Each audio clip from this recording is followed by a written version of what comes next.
Hello everyone. Yeah, we should be live. Again, sorry for the delay. Kwang asks, is Rolf the new mascot of the channel now? Maybe? Maybe. Featuring Daein from the Devil May Cry series. I'm not sure exactly what that's in reference to, but, it's probably amazing. I am actually considering doing Nocturne on the channel one day. And that'll be kind of fun. Every single part in it that has Dante in it will be named something featuring Dante from the Devil May Cry series. So, yeah. Anyway, we're live. Samsara Naga, there was Aaron, who was also green-haired. I'm not sure what that's in reference to, but, I think Aaron's cool from Radiant Dawn. I wish he got more attention, because he barely has any development at all. Hi, Sanctum. Hi, Dark Prince of Demons. I think we established last time that I wasn't doing any more support, so yeah, let's go back to end. So, I do really hope that, okay, let me just readjust my microphone so it's not blocking my screen. I do hope that, I actually have lost track of what I was saying. Okay, right. So, choose units, here we go. So use your Persona 3 fast walkthrough, see how you pace yourself in Tartarus. Yeah, yeah, no, thank you. Yeah, pacing yourself in Tartarus is generally one of the more difficult things to kind of figure out in Persona 3, I find. I have Riss, I have Oscar, Volt, Gage, Tanith, Race, and Janfer. Okay, it's more a question of who I'm not bringing, and... Oh, right, I believe there are chests here. I mean, I do have Volk right now, and he does charge money, but also he's a lot bulkier than Sooth is. So, yeah, you missed the beginning. You didn't actually miss very much, so you're fine. I usually like to put Janeth and Ulki all the way on the side, like, near the trees, just because there's, like, wyverns there, and they can easily just sort of stall them. Rolf is there. I probably don't need Volk to be that far in. That's probably fine. Now, I'm honestly not sure how I'll handle Tanith's reinforcements. I always wonder if, like, the reinforcements die and I can't actually use the reinforcements again or something like that. I don't know, maybe I should just not use Tanith's reinforcements. Like, I feel like that just makes more sense, because it feels kind of cheap having, like, expendable units in an Ironman run, so I just almost feel like it's probably for the best just to not use them. So yeah, there's 3 Wyvern Riders up here, and I kind of like just sending Janeth into the trees to handle them. Haven't tuned into one of these in a while. Yeah, it's fine. Got all the Erebonia games on Switch from a sale, and watching a Let's Play for Cold Steel 1 and 2. If you got all the Erebonia games on sale, why aren't you actually playing those yourself? They're pretty good. Like, CS1 and 2 are pretty good. Anyway, yeah, this guy has bolting, so we will have to be careful of that. Oh, there's another bolting guy. Oh, and then that guy has the Shade Scroll, which is... Oh, and there's also Blizzard, but, like, that's not really... Doesn't really have a lot of range on him, because he's kind of blocked off by these walls. Light. Oh, right, also Shinnen's here. Yeah. So this is actually the point where me trading Rolf is actually going to help me a lot, because you need to actually have Rolf to recruit Shinnen. Shinnen is one of the more obscure...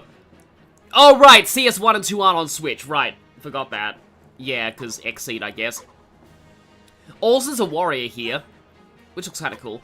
I believe that in Maniac mode, this is, like, basically every enemy is promoted here, which is, like, I feel one of the few good things Maniac mode does, because I just feel like I do feel like, enemies should be promoted by this point in the story, I think. You have to watch out for that Lagoo's Lance there, or the Lager's Lance, as I used to pronounce it. Brave Bow for Rolf, yep. But yes, no, I seriously used to pronounce that Lager's Lance. Oh yeah, I just promoted. So that's, that is a thing. I don't know why I used to say Lager's instead of... Well, to be fair, yeah, it wasn't until Radiant Dawn that we actually heard it said in dialogue, and, there was like, oh, it's Lagoo's, okay. Because usually, like, the way that I, only 5 uses left on the longbow, I feel... Holy crap, Rolf is really running low on bows. I mean, I probably shouldn't be surprised at this point, but I mean, I'm guessing Oscar has one. This is like the one, because I realized that it turns out I was kind of expecting there to be a Master Seal in this chapter, and there isn't, so yeah, I feel like, I kind of screwed up by giving Oscar bows, because Boyd's not going to be promoted by the next chapter, and the next chapter is where you unlock the triangle attack, so that's the point you actually have to have Boyd promoted by.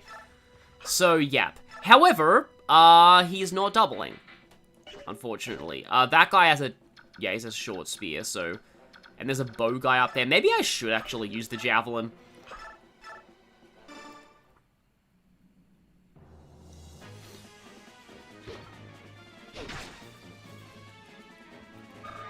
Also, we actually have a new battle theme now. I'm not used to seeing the textures here so cleanly.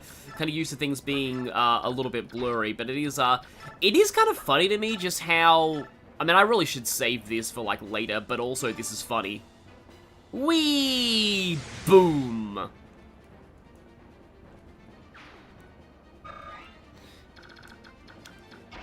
But yeah, because like when I did the original Let's Play of this, it was on the PAL version, and the animations are so much slower on PAL, so it's just, even like holy crap, Persona 3, like, people have praised my Persona 3 playthrough here. Like, the thing about the Persona 3 playthrough is that, like, it was on the PAL version, and, oh, I'm an idiot. Hang on. 12 speed. Racing doesn't get doubled, at least. Yeah, I do have to be super careful of Racing, though. 20 attack. I mean, I can rescue him with Tanith, but, like... Oh, no, can I? I can't? I guess because the cliff is in the way? Okay, well, that's a thing. Thing is, though... Yeah, the archer won't be able to reach from there, so... If Tanith just goes here...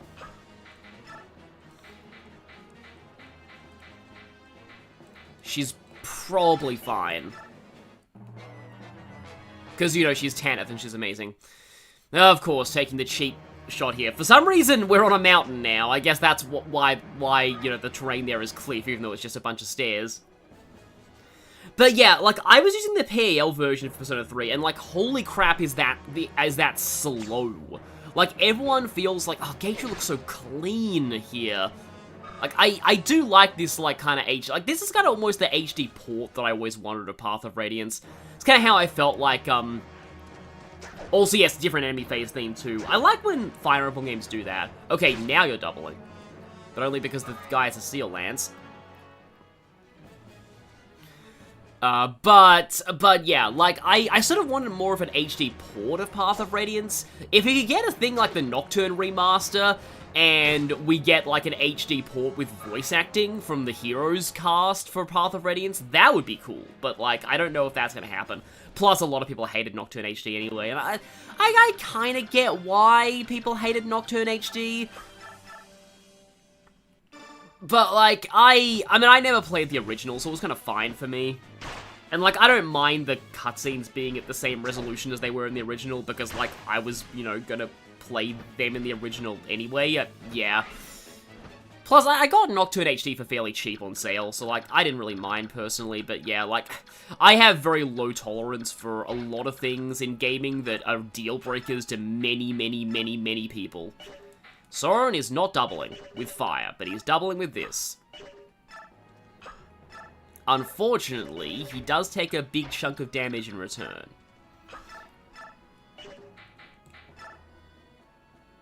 That's not quite enough. I'm pretty sure I gave him ether, though.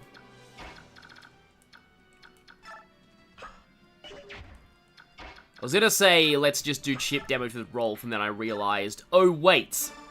Oh wait! Rolf doesn't do chip damage, Rolf destroys everything. A Radiant Dawn Port would be good, though. Definitely. But yeah, so somebody was mentioning, and I kind of knew this would come up, so I definitely was prepared to talk about this. My thoughts on Pokemon Gen 10. Firstly, oh, nice level up there, Titania. Firstly, I definitely knew this was coming because I had... Now, I will say, maybe don't talk about the leaks unless it's specifically stuff about the leaks that I mention. because a lot of people don't, like, a lot of people are avoiding the leaks, so maybe just respect the people who, of course, his first combat is an ether that I don't need. But yeah, respect the people in the chat who don't want to talk about the leaks. And yeah, you know, game accessibility is always good, I agree there. So yeah, respect the people in the chat who maybe don't want to talk about the leaks, and, so don't talk about it, but basically, I'll just say what I did read basically the whole leaks, and I will say that, at the very least, I'll say, we knew that they were going to be called Wind and Waves. The thing that took me by surprise is that it's winds, plural, and waves. I thought that it was just wind and waves. Like, oh, that's what it was going to be. But nope, it's winds, plural. Okay. So that was my first surprise. That's such a weird thing to be surprised by, but, like, yeah. But overall, watching the trailer, like, I had a feeling Gen 10 was going to be announced in the Pokemon Presents. Like, there wasn't really much else big enough for them to really reveal there, so I'm like, yeah, we're going to be probably going to be getting Gen 10 info. And yeah, it turned out I was, right about that. So that's cool. And, yeah, I'll just use the Iron Bow. And Gaius is a huge fan of Pokemon Wind. Yes, exactly. But, so, in terms of the actual trailer, though, yeah, no, it's also based on Southeast Asia. That was another thing we knew from the leaks, and, like, that's pretty cool. I am holding out for Australia one day, but, I guess, we'll get our chance another day, as Chrom did in Smash Bros. But, like, the trailer looks a lot better than I expected. Like, I will say, I'm very weird in that Sword and Shield were not deal breakers for me. I know that they were for a lot of, like, former Pokemon fans. Sword and Shield, honestly, I didn't mind Sword and Shield. They're not my favorite Pokemon games, but I do like the way that warriors do their animations in this game. I also love how just quickly they fall, or they just slump over like that when they're defeated. But yeah, like, it's not my favorite Pokemon game, but, like, I don't hate Sword and Shield like a lot of people do. I thought that they were fine. It helps that I was, at work at the time, and at my work, there were a bunch of people who, had Switches that we just go and just trade and do raid battles in our lunch hours, and that was genuinely really fun. So, like, that definitely affected my perceptions of Racing 20 resistance. Yeah, let me guess, you have, 25. Okay, you can actually damage him for one. I would shove wrist, but, like, oh wait, no, Ulki can shove, I'm pretty sure. Wait, no. Oh, no, he can. Okay, that's good. I forget if, like, Radiant Dawn or Path of Radiance was the one where they changed it so that, like, flying Lagoos can't shove. I feel like there was one where they can shove in human form, but they can't in bird form. I want to say that's a break. Yeah, because she would have doubled otherwise. Going for Mia, okay. I do like the way bolting looks and it misses, too. So,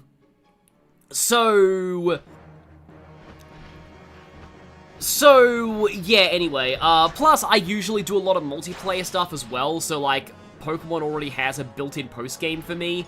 Like, I played Diamond and Pearl for almost 900 hours. Actually 900 hours. So, yeah, I would spend ages IV breeding and EV training and stuff, so, yeah, I have a lot of that, going. And that's also part of why I didn't really, so where I'm going with this is that Scarlet and Violet were actually the, deal breaker for me, just because, like, seeing just the performance issues, like, that to me is way worse than, like, because all the complaints about Sword and Shield is like, oh, they removed Pokemon, it's linear. Like, I do not care about either of those things. Like, Shin Megami Tensei doesn't bring back every demon in every game, and that series is fine. Like, I honestly do not mind. And, like, people are like, oh, you can't transfer your favorites up from, like, you know, old... I don't do that. I don't transfer Pokemon, because it removes them from their original games permanently. I do not want to lose Pokemon out of their home games permanently. Like, I just don't. Like, it just feels wrong to me to do that. So, I basically never transfer Pokemon forward, so that wasn't an issue for me. So, it's just like, I think I may have mentioned this in a tangent before. But, like, I may have mentioned this in a tangent before. Oh yeah, champions will be interesting too, like with the whole, I mean, that's a different topic though, I'll go into that maybe later. And especially since it looks like they're removing IVs, which is very interesting. Because like, yeah, people can play on their phone in Champion. I'm kind of surprised that like the phone version's coming out later, because you'd think they want to go for the smartphone stuff early, but anyway, But like, yeah, the thing is, I am not, I am not normally a performance issues person. And yes, I agree, super speed, in the chat. Like, the frame rate on the students in that cutscene at the start of the game, like, it was just like, it's just, that game should not have been released in the state that it was.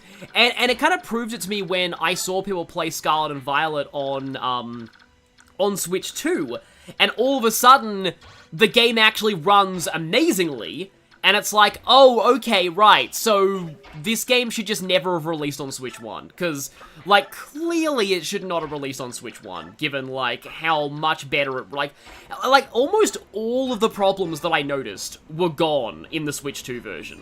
And it's just like, yeah, like, but even then, I do feel like it just kind of, like, problem with Dexit was losing all Pokemon for competitive, but now the competitors in Champion kind of sells like, well, the thing is that, like, in competitive, 99.9% of Pokemon aren't used anyway, so I don't really see that as a deal breaker either. Because, like, competitive always boils down to people just using, like, the top 20, and that's basically it, so, yeah.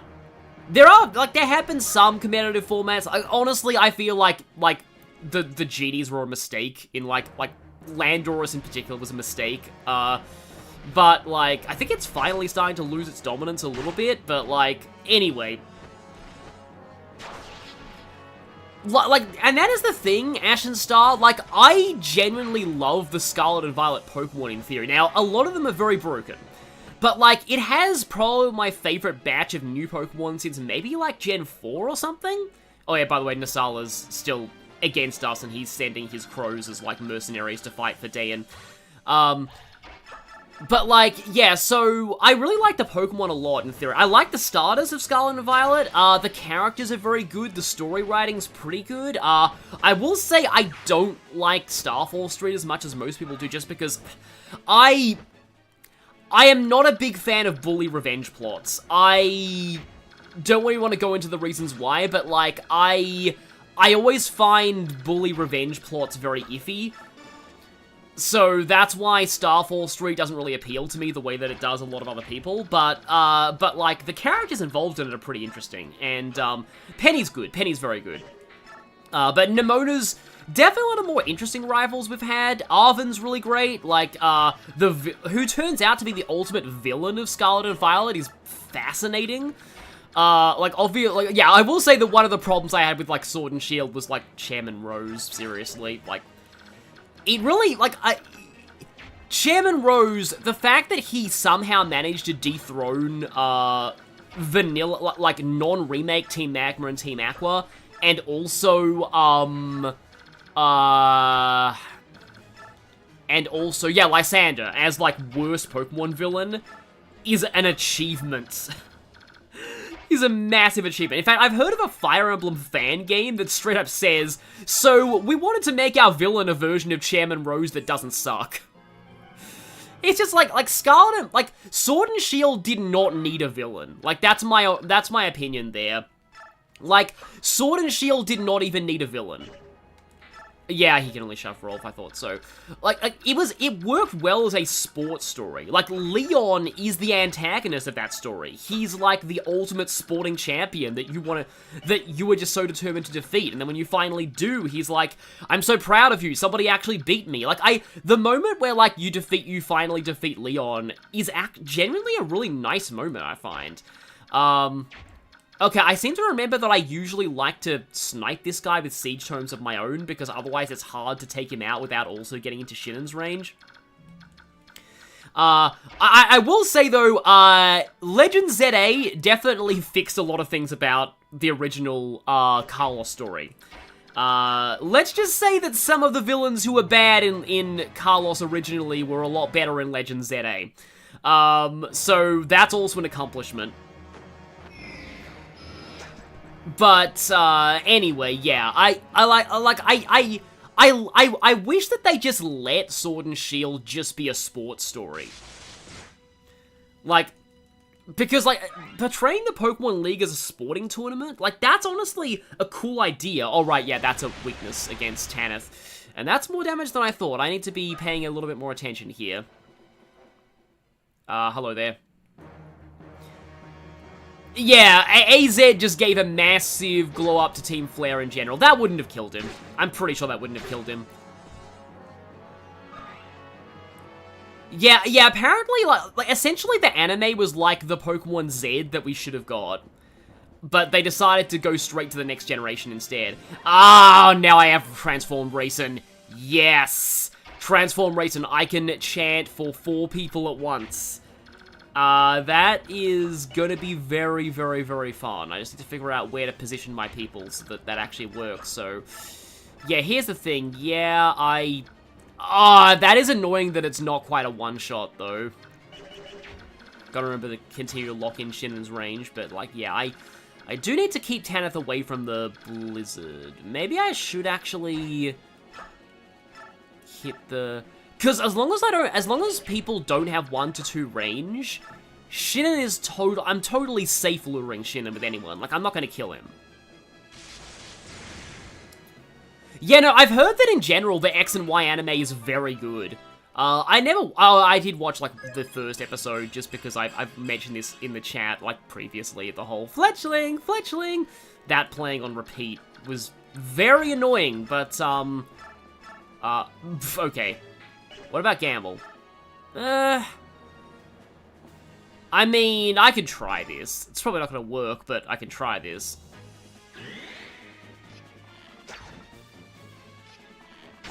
Okay, well, yeah, that was Gamble not working, but at least he's in range to be chanted for. Does he have an S rank in bows now? No, it's just an A. Well, I mean, he can use a silver bow now, at least. But it would be really funny if he was an S rank at this point, because, do I really want to chant for Gatry? I probably do. Okay, yeah, so Mia's pretty much fine. Shinnen has a Brave Bow, but, like, it's probably okay. I haven't seen the Horizons anime. I am kind of glad that they're, like, refreshing things and doing a totally new story. The main thing that I saw about the Horizons anime is, like, the leaks about the pitch documents for it, and, like, the reasons they retired Ash, and it is genuinely quite interesting. But also, like, another one of the things with the Wind and Waves leak is they were basically saying, like, so hey, we don't want to step on the toes of Wind and Waves, so for Horizons, could you not make the story about a bunch of islands in the ocean? I'm not going to say why, but we might be doing a story about islands in the ocean in our next main Pokemon game. We don't want to overlap, so... That was, like, one of the first leaks people saw, and they were like, okay, so that was their first indication of, like, what Wind and Waves might be like. Ah, Oscar can just run in there and whack the Meteor guy. Very large stick. I never really enjoyed Pokemon Showdown very much. The lack of animations and the fact that you're, like, what appealed to me whenever I played competitive was, like, actually using Pokemon that I've trained myself. I don't mean, like, during the main story. I mean, like, I bond with Pokemon by Eevee training them. And I just find that, like, losing that... oh, wait, no, I haven't even chanted yet, right. So, here we go. 3-way chants. Imagine Byleth's Goddess Dance from Engage, except that you weren't limited to 1 per engage. You could use it multiple times. And you could also give Raisin, like, the Lagoo's, like, transformation items. Oh, it's Route, okay, yeah. I was wondering if this was a defeat boss, but no, it's Route. And Route is kind of annoying when it comes to, like... Oh, yeah, that's why I sent Janeth over there, because of the... I usually use the Tanith reinforcements on those guys, too. But anyway, yeah, like, I was that weirdo who actually liked EV training Pokemon. Like, I would do it in front of the TV at night. Like, it was just my general pastime. Don't really have as much time to do that anymore, but, like, yeah, that's how I used to do things. It would be so funny if, like, Shinnen actually, if Rolf actually killed, if I put Rolf in Shinnen's range and Rolf actually killed him.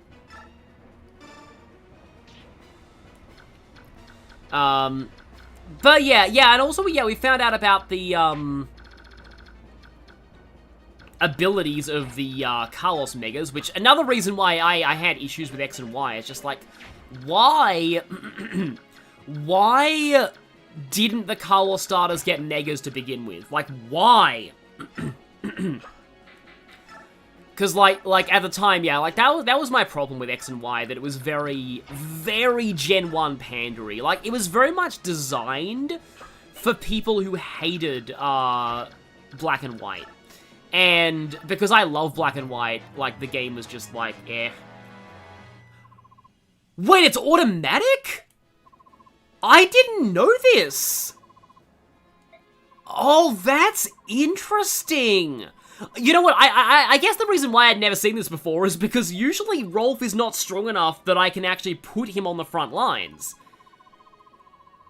Because, like, if anybody was gonna have Mathis syndrome and attack the character who recruits him, it would be Shinnen, because Shinnen's an asshole. Oh, you okay, Sam? No, I'm not sick, I just... I just have something caught in my throat.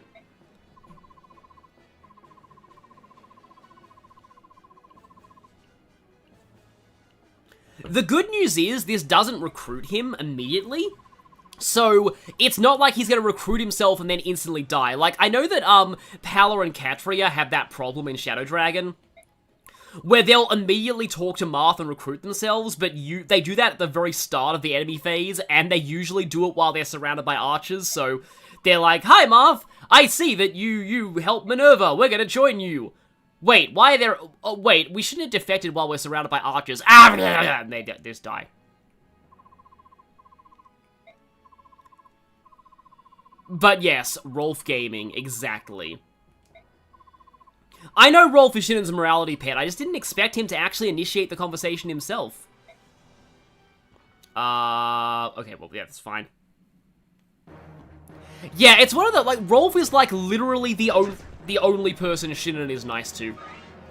According to one of his Radiant Dawn generic support conversations, Shinnen's mum never hugged him as a kid, and that's why he's such a jerk, which does make sense to a degree. You look like a proper archer now. Yeah, like, this is the one point where Shinnen's, like, dialogue actually makes sense here. Like, I think did they kind of expect you to train Rolf? They might have. This map is the only path of range recruit couldn't get in my first place. Yeah, to be fair... Sorry, I'm just have, like, a bit of a... I don't think I'm sick, but, like, yeah. To be fair, I had to look up a guide to figure out how to recruit Shinnen. Like, I didn't know how to do it. And it's very, very unintuitive. Like, it's probably the least intuitive thing that you would think to do in a Fire Emblem game. You not only have to talk to with Rolf, you also have to have Ike defeat him. What is also interesting is that basically every member of the Grail Mercenaries has, like, special dialogue with Shinnen, but the only way to actually get him is to have Ike beat him. Like, I wonder if it would have been, I mean, granted, it's like, Ike needs to kind of, like, Shinnen, like, Ike needs to prove himself to Shinnen, because, like, the whole reason Shinnen left was because, wow, yep, Ike just wrecks him, okay then. I was worried that Ike would be able to do it, but no.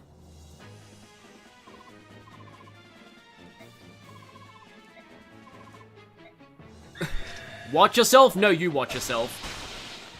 Of course, this is good memories from, good memories from my original Path of Radiance playthrough, where Ike using Ether on Shinnen repeatedly was part of my B-roll for my, mastery skills video, which a lot of people still watch these days, which is kind of nice.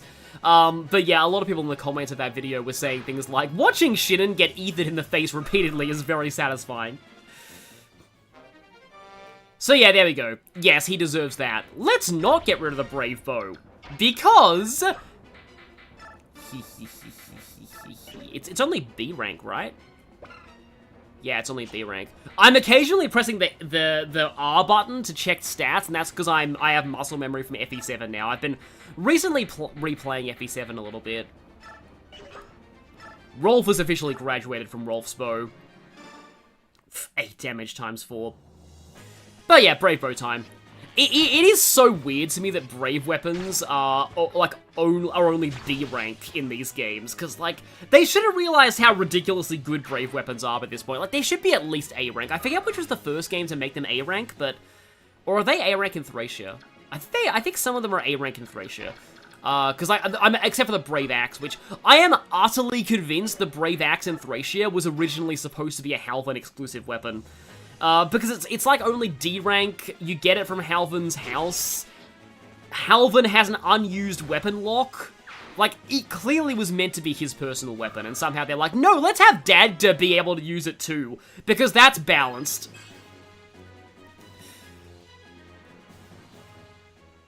Yes, few people deserve repeated ethering more than Captain Racism. Exactly. Yeah, no, to be fair, in a lot of the earlier games, they only gave you, like, one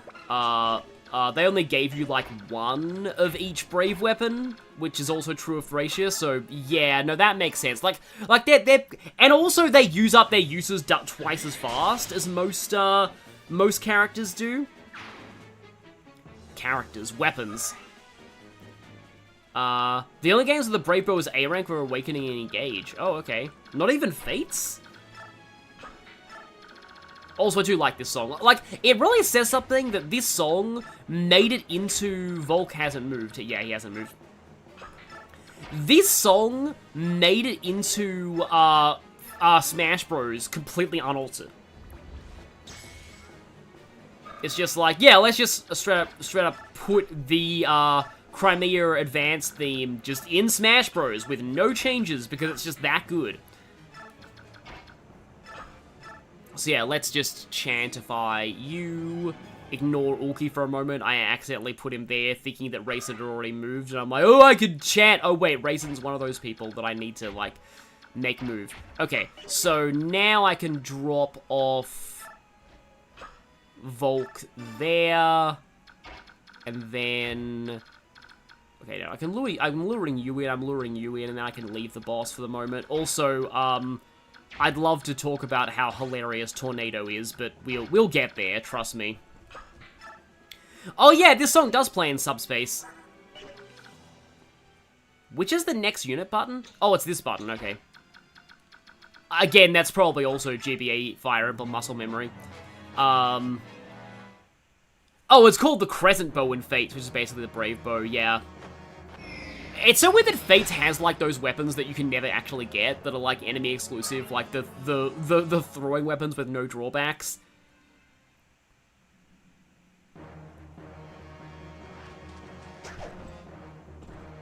Okay, finally got the crit there. I don't think you need it against this enemy, but still. Normally one of my paladins has soul by now, but we lost an occult earlier on in that. I can't get over how clean these graphics look. But yeah, we lost an occult scroll on the boat chapter, sadly, because an NPC killed the raven who had it. That was a thing. Oh yeah, yeah, route maps with reinforcements is always just a thing in this series, because, like, I think sometimes you kind of want to leave some people back near the start, or again, Ulki.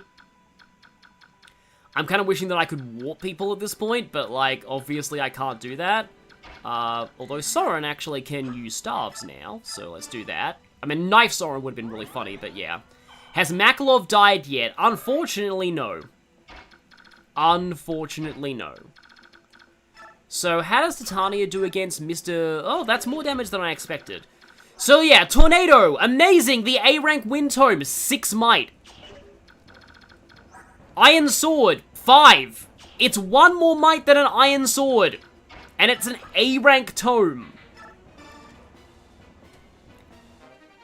Yeah, Wind is... Oh, wow, that's... If this was Thracia, Silence would just be incredible. But unfortunately, it's not Thracia, and Silence is just like, eh. Like, I don't know if there are any times where Silence is really that good. Also, holy crap, that's... Oh, right, that's because of Oscar's and Soren's combined supports on Ike. I really should be making more use of that, because, yeah, Ike is very dodgy when both of their supports are near him.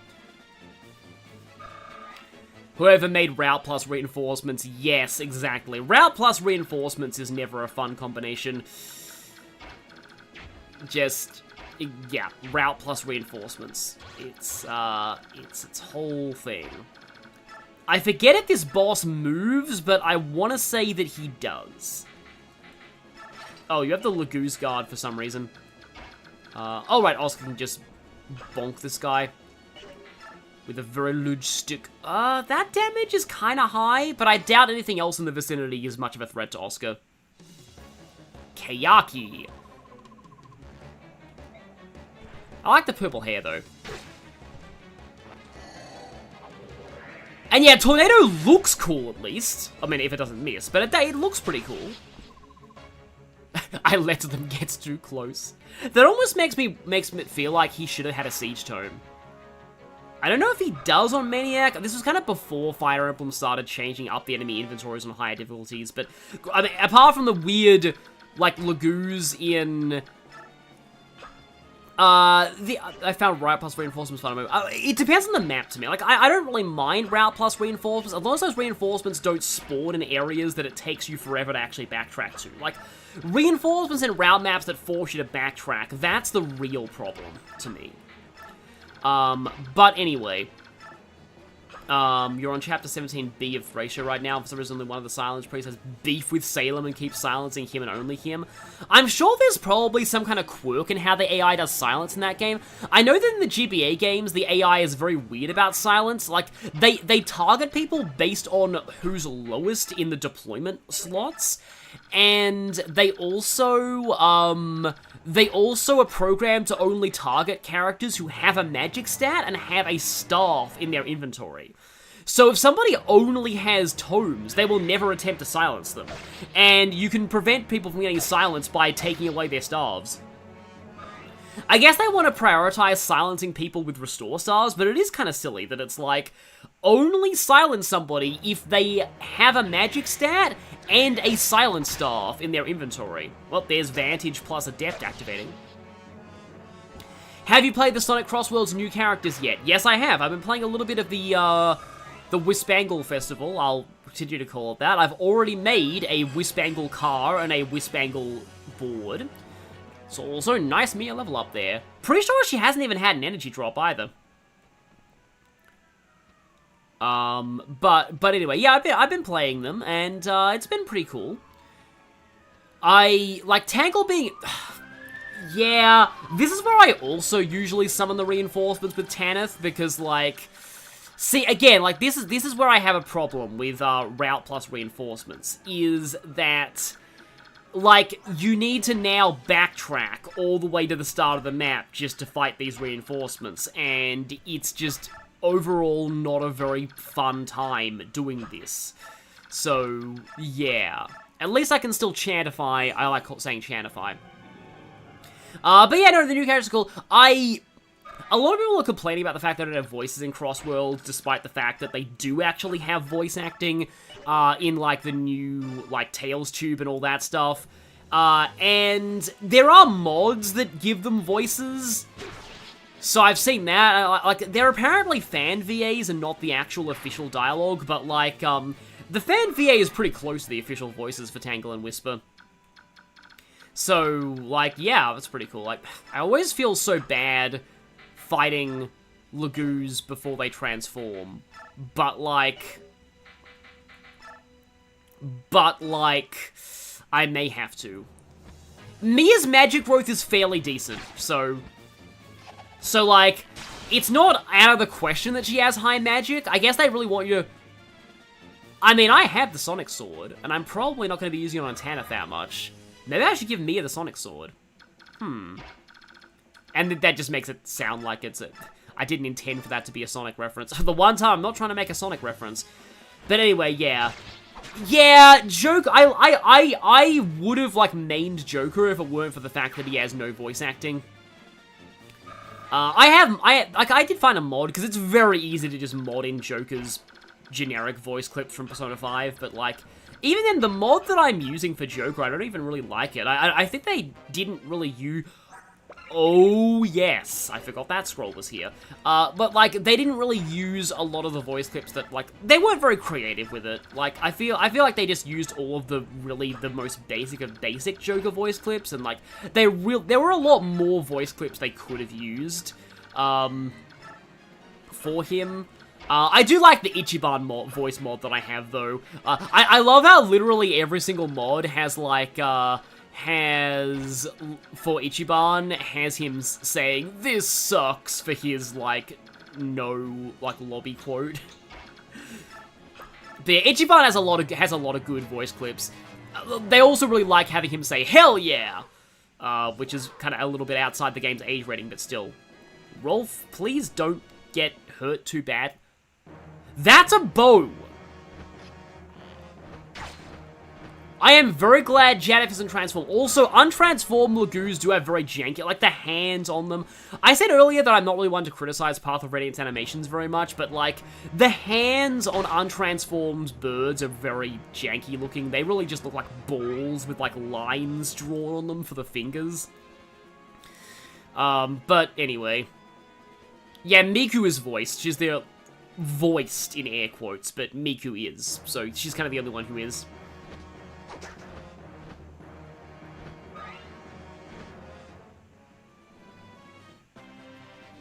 Oh, that transformation's not a good thing right now.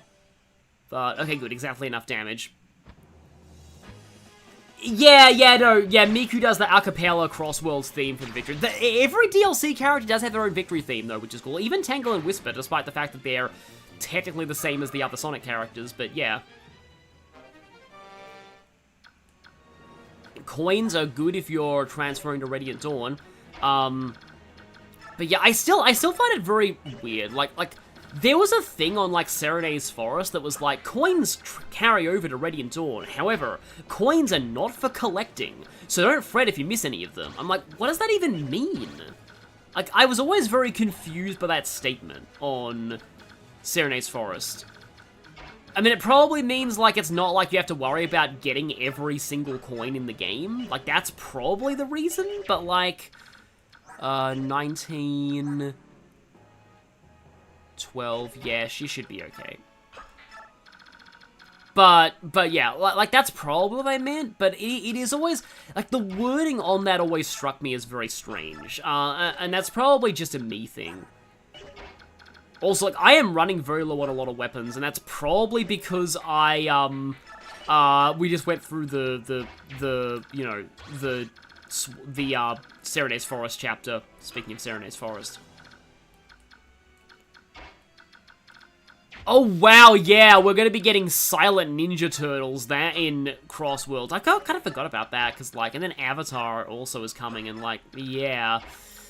It's like that part of that whole Nickelodeon collab they're doing. I guess because, like, a lot of Nickelodeon kids like Sonic as well.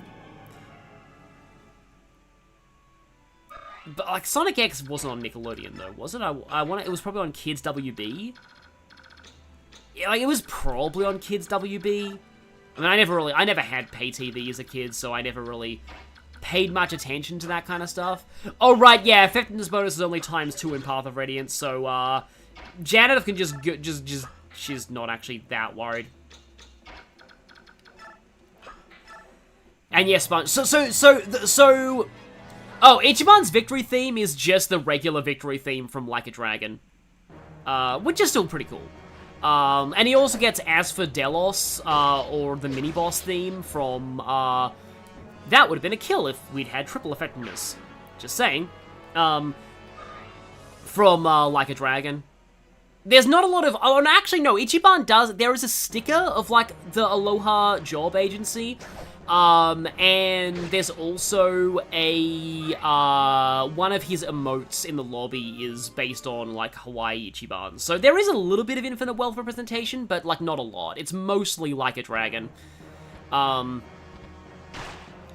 like, it is 4Kids, but I believe Kids WB was the network that 4Kids shows used to air on. Didn't they do a promo of all their 4Kids cast? That is a terrible level up, wow.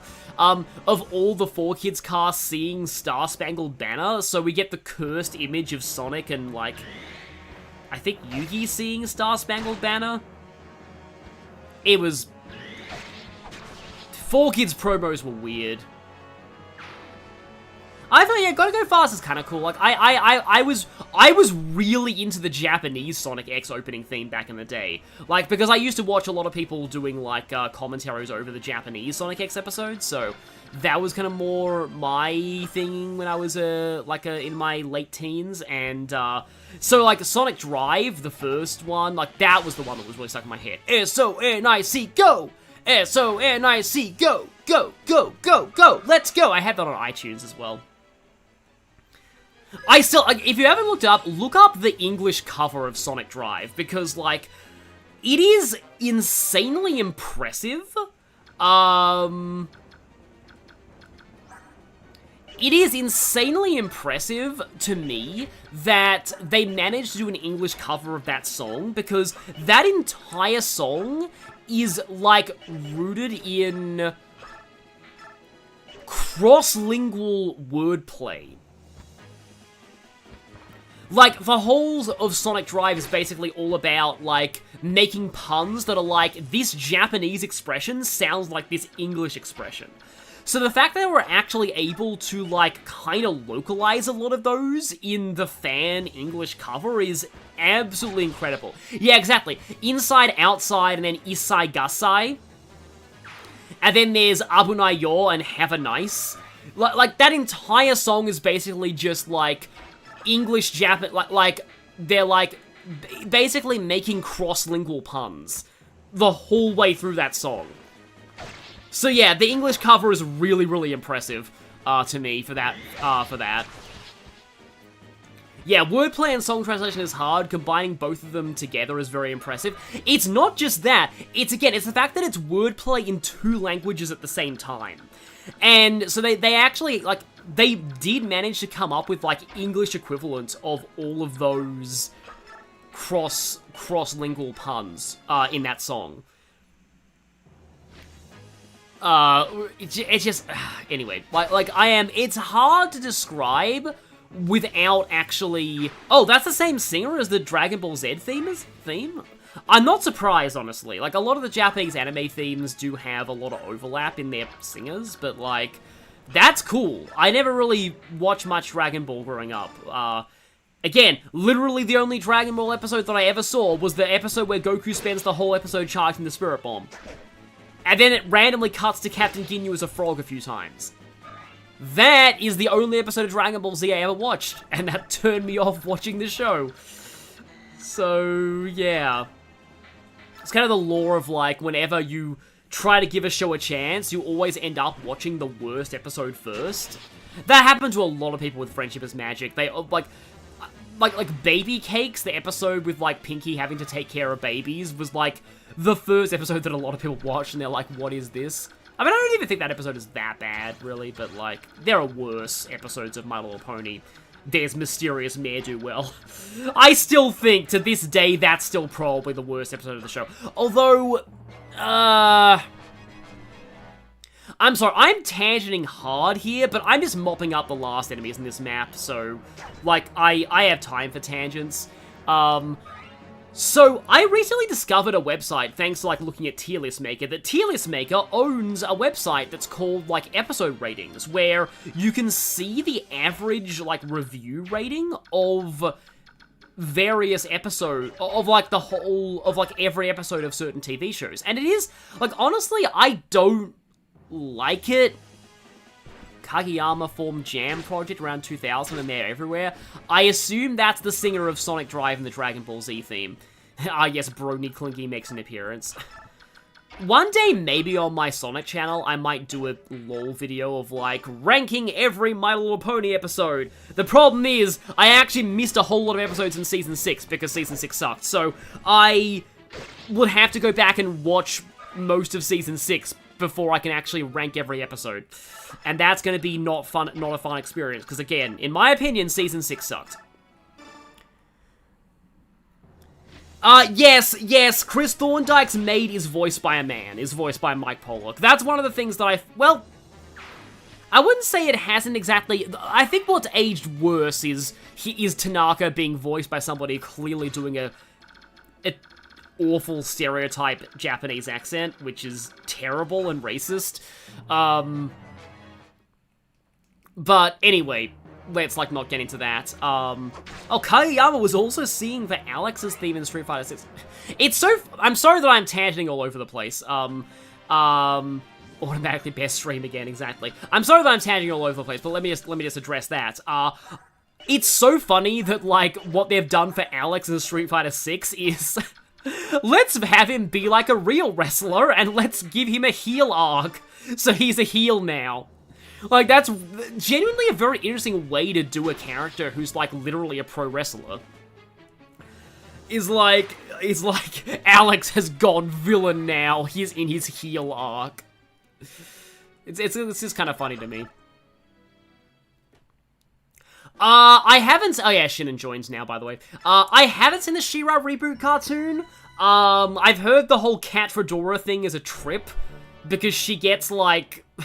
There was a point where everyone was shipping them, and then there was a point where, like, no, Catra should not be shipped with anybody because she needs therapy bad. And then at the end of the show, it's like, okay, we can ship Catra with people again now. I've heard that show has some pretty good autism representation, though. But anyway. New ally, Racing, Tanith, Ulki, Janeth. You'd only have Tanith if you refuse Racing. And Mia got MVP for some reason.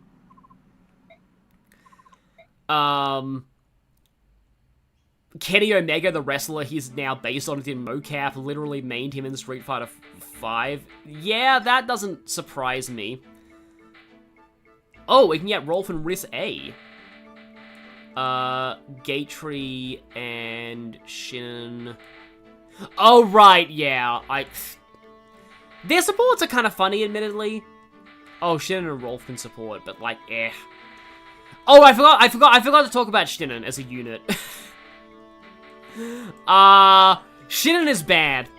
So, at the start of the game, he was really good because, like, he had kind of good stats for that point, and he had Provoke, so you could use him as a meat shield. His stats are terrible for this point. His growths are actually quite good, for this point in the game. But they don't really matter because 9 strength this late in, and also being locked to bows when bows don't even have double effectiveness against flyers, and the S-rank bow's terrible, and, like, yeah, Shinnen is very bad. But, like, at least he was good early in the game.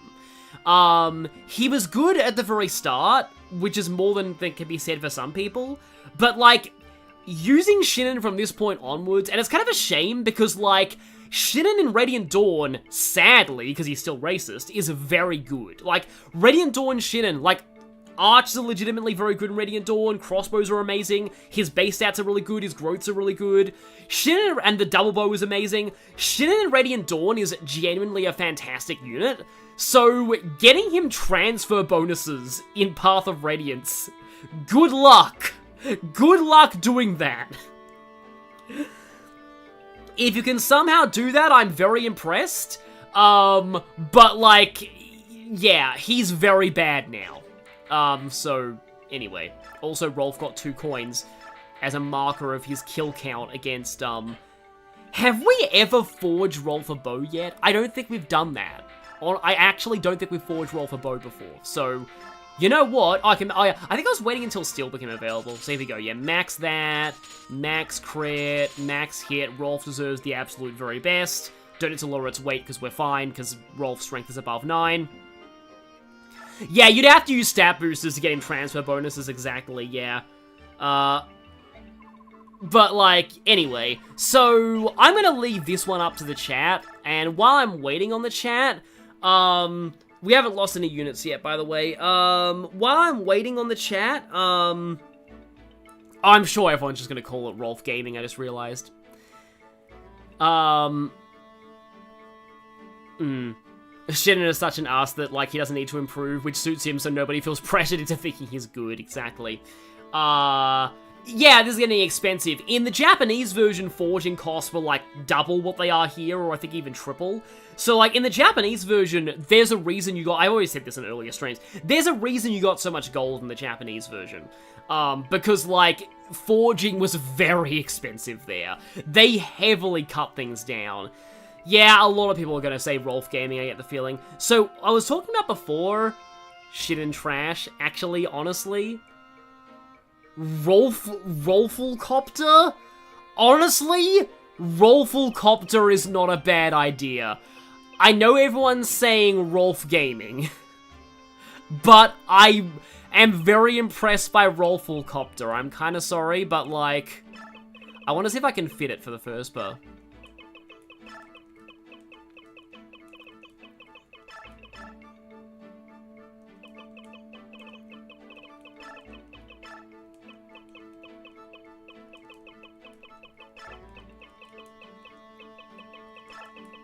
It can fit! It can fit! Oh, no, dang it. I just select N. But it can fit, okay. So, yeah, thank you to Daniel M in the chat for suggesting that. Roll F, where's the F? Rolf.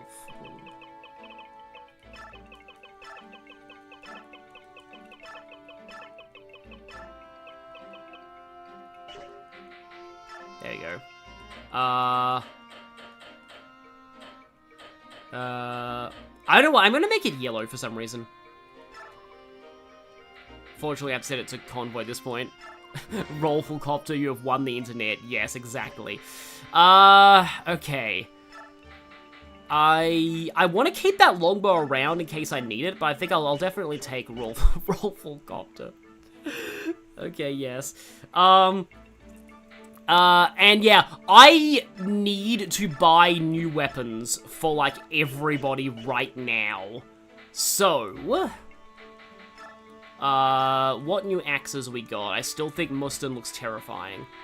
They're only selling, like, iron axes, but, I mean... Okay, granted, I do have, like, people I'm not using, like Kieran. I can take that. Okay, fire sucks, but, like, how heavy is Tornado? Thunder has 3 weight. I believe... Yeah, he doesn't get weighed down by Thunder, that's fine. Gatry's finer weapons. You have a bajillion starves that I don't need right now. Oh, and Wrath. Put that in the convoy. Alright, there's Tornado. How heavy is Tornado? 5 weight, yeah. Soren's gonna get wrecked with that, and the Shade Scroll. Okay, okay, Lances. I guess we can take the Nightkill. Oh, we have a Silver Lance. I guess we can take that. Oh, yeah, and I was going to go ahead and give... Oh, I have another Poleaxe, which I guess I can give Titania.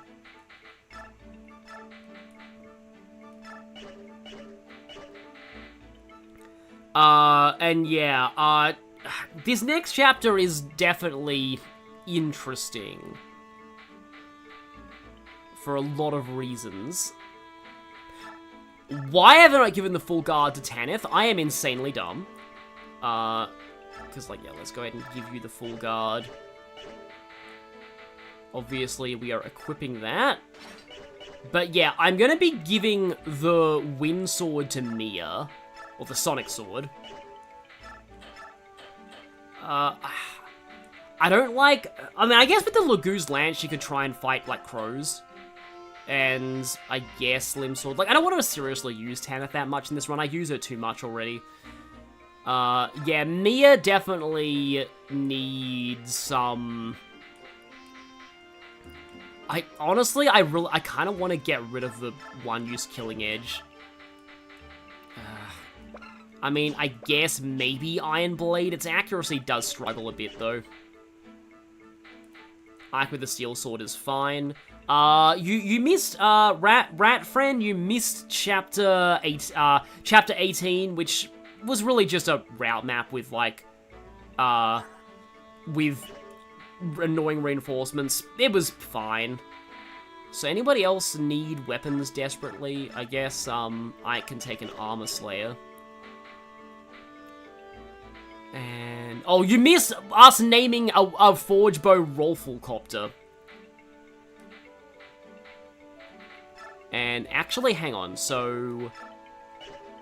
I mean, I'm not opposed to giving you the Javelin, and then you're gonna take a actually, you take the Spear. And maybe take the Killer Lance, just because you kind of need power to, like, one-round things.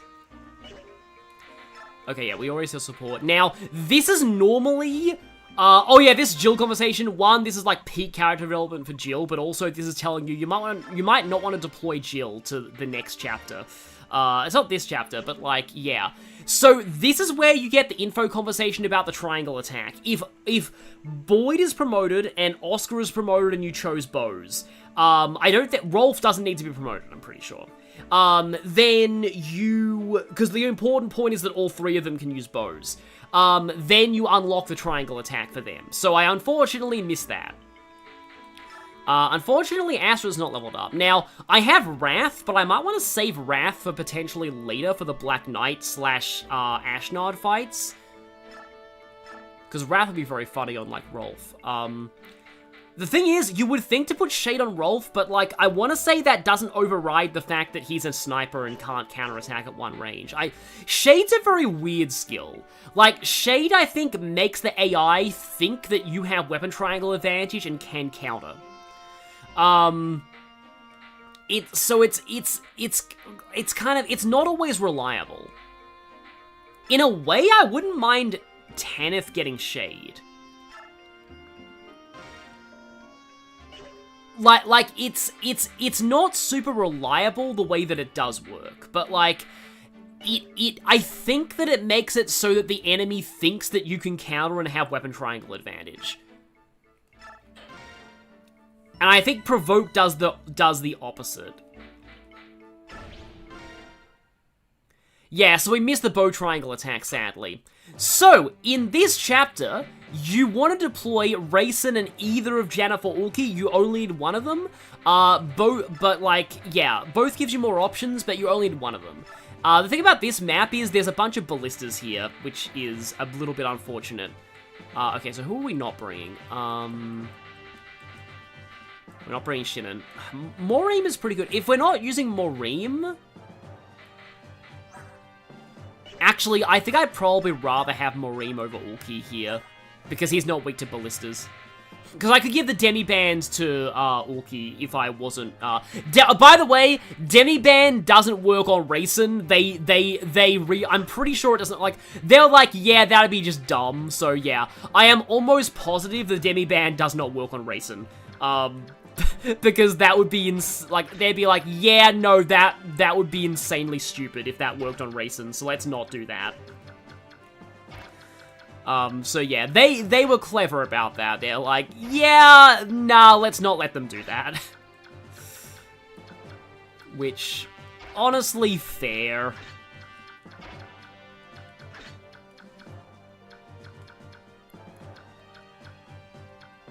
I mean, yeah, Gatry needs to go further forward. Like, the main problem with this map... Okay, so let me explain the gimmick of this map right here.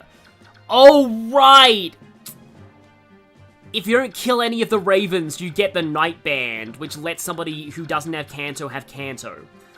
Normally, the Night Band is insanely good, but, like, getting that in an Ironman is gonna be rough.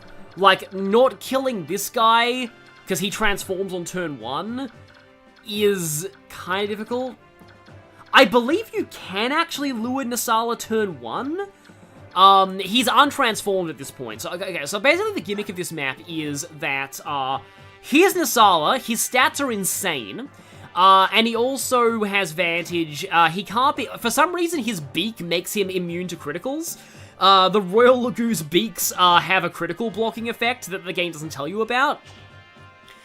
You can actually beat him, though. Like, it's not impossible, but, like, you don't really want to do that. The best way to lure him is to force him into using Vortex. I think it's the same effect as Elwind. No, it's the animation of Elwind, but like, because Vortex does pathetic damage, so you lure him into using Vortex at 1 to 2 range, and then, like, I'm pretty sure you have him talk to Janeth and Orki, and then Nasala then talks to Rayson, and then all of the Ravens turn into green units and leave the map. But if you don't kill any of the Ravens, I believe it's fine if they die out. Yeah, because it's Nasala that gives you the Night Band. He's like, hey, I know this doesn't make up for me selling you into slavery, but I guess take this. No, literally, that's what he says. Like, that's very close to what he says, paraphrased. But, like, yeah, he gives it to you if you don't kill any of the Ravens, but, like, that's really difficult to pull off. Because again, like, the ballistas are...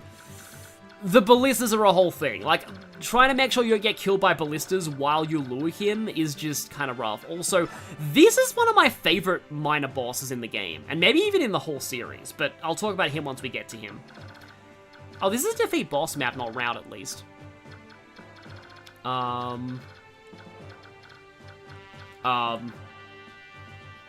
yeah, exactly, Nasala moment. So the thing is, Tanith has the full guard, so she's not going to be taking bonus damage from the ballistas. But I do also feel like if I were to, like, because, like, yeah, you got the Wyverns as well, it's just, yeah, it's not a fun time in general. So I feel, I don't think I'm going to try to go for the Night Band, like, it's probably best to just be safe. I love the generic enemy thing, the boop, boop, boop, boop, boop, boop, boop, boop. Also, this is, like, it's so weird to me, like, Petrine shows up again here. This is the first time Petrine has been relevant since the very start of the game, since Grail died. Honestly, like, I think I may have mentioned this in the original Let's Play, I feel like Petrine should have been the boss of Chapter 7, and she should have died there. Because I really genuinely don't think they get a lot out of, alright, you have a killer axe, but your stats are pretty bad, so, like, I'm not really that worried. Like, I honestly don't think that there's, like, a lot that, like, there's a lot of narrative benefit from Petrine, like, still being alive at this point. Like, there's the fact that, like, so, semi-spoilers, Petrine is a branded, you find out that she's half Laguz, like, but only if you fight her with Soren later on in the game. And that's basically it. But, like, even that is not, we're not really done with that. I do just kind of feel like, Petrine's an interesting character, honestly, but I do think that, like, there's not really a whole lot of benefit, to her still being around at this point in the story, I feel. Like, I know that sounds really harsh, but, like, in general, like, villains in stories exist to just stick around for as long a time as they need to, and then stop being villains by one of several means. Either by dying, by being reformed, or just by retiring.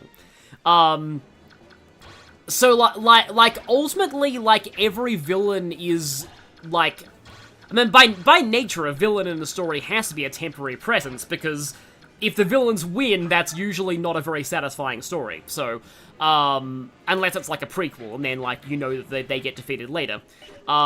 So, villains by their nature are kind of like just our temporary characters in the narrative, so it's really all about when you get rid of them, is the thing. And sometimes people get rid of a villain before, like, too early.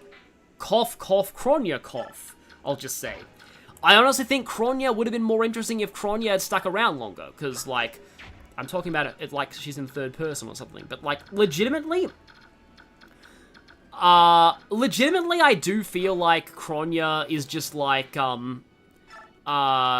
yeah, like, she should have been around more. There's a reason why Kronya should have been around more, but that's spoilers for Three Houses, so I don't want to say the reason, but, like, you know the reason why Kronya should have been around more. Yeah. Just make sure you don't accidentally equip bolting on Soren, because, that would not end well. So yeah, I have to get Racing kind of closer in.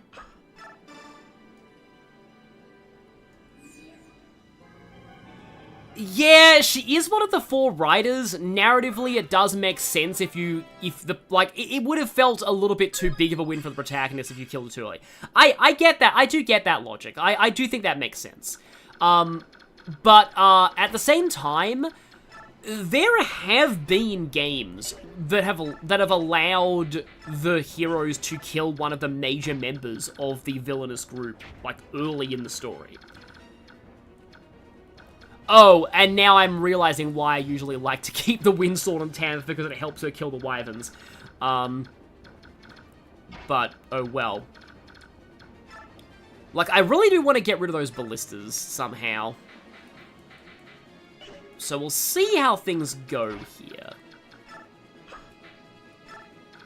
Oh, dang it, why is Volk here? Oh yeah, this chapter's actually where Volk gets his force promotion, but, like, it's not like it's going to really help me that much.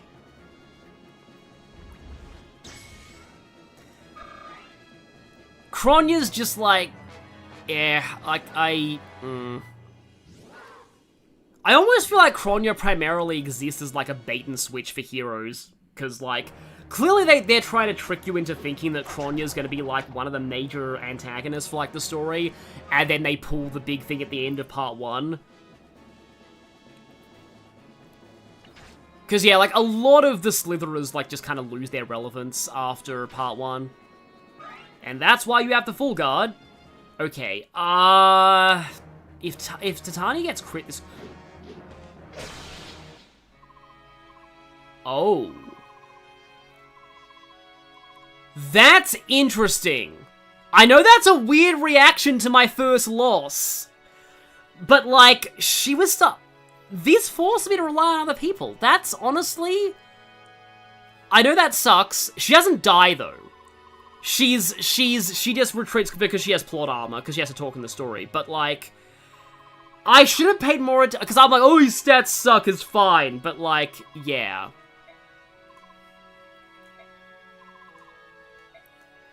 But, like, I probably don't need her anymore. Like, it's all, I mean, she's good, but it's like, I was relying on her a lot, and she was starting to fall off. Like, honestly, I'm reacting to this very similarly to the way that I reacted when I once did an Ironman of FE6, and I lost Rutger early. Like, my reaction, I feel bad, because I'm like, I was really hoping that we'd get through this, like, I was hoping that my no-death streak would continue, like, that I would finish this entire game without any losses, but, like, I should have paid more attention to your damage. Like, yeah, 28 attack. Yeah, no, that is legitimately way more scary than I realized. I let my guard down, as Eggman would say.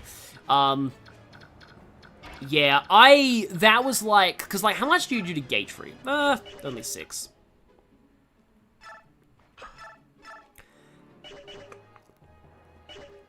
Well, it didn't miss any tests, but like, so the thing about that is, like I said, my reaction to losing Rutger in that one Iron Man, I just got here, what happened? I just lost Titania, which is, it's a shame, but, like, of all the people to end up losing, like, it's an interesting challenge, because now it's like, okay, I need to really pay more, like, it's like, okay, let me finish my talk. So, my reaction to losing Rutger in that FE6 run was, oh, it's on now.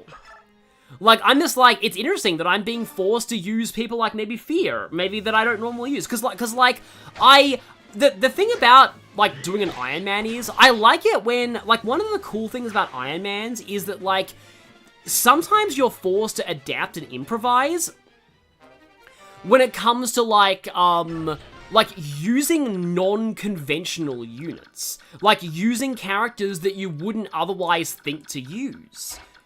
Oscar doesn't even have a long-range weapon, does he? Okay, that's a little bit of a problem. So, I mean, Maureen can, like, take out one of the... Oh, Oh, dang it. I'm not paying attention. Was that in Nasala's range? Please tell me that wasn't in Nasala's range. If it's Vortex Nasala range, that's fine. If it's Melee Nasala, he's probably dead. No, it's not Nasala range at all. That's fine. Okay. Okay, right. I really need to, as the kids would say, I need to lock in right now. I need to lock in. I need to stop tangenting and stuff. I mean, I'd rather Titania not have had her arm chopped off, but okay. One thing that I find interesting about Fire Emblem 7 is that, like, in Lynn's story, they have unique, like, injuries for every character to justify why they can't fight for the rest of the story. But anyway, also, yeah, I've already failed getting the night ring, but, it's probably okay. I mean, I've said, it's probably okay to that warrior, and Titania got owned, but still, yeah. Oh, the sniper might have a Laguz bow. Let me just check that. Is that a Laguz bow? It is, and it's droppable. However, Oscar. And I can probably Kanto him out of range of the longsword.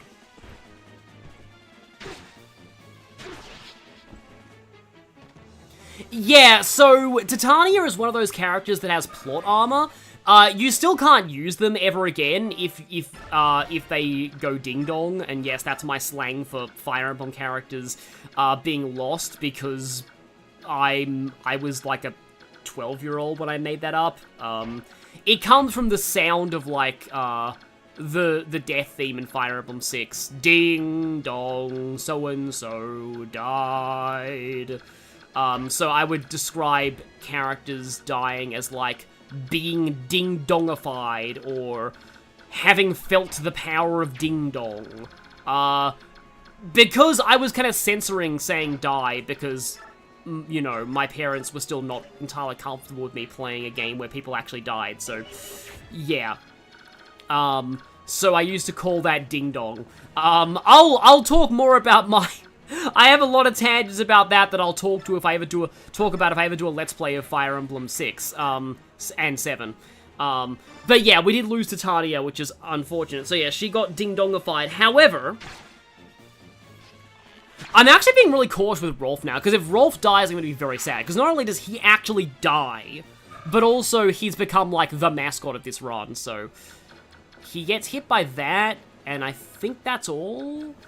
That should be all. I've got to be careful of Janeth around the ballista as well, because I only have one full guard.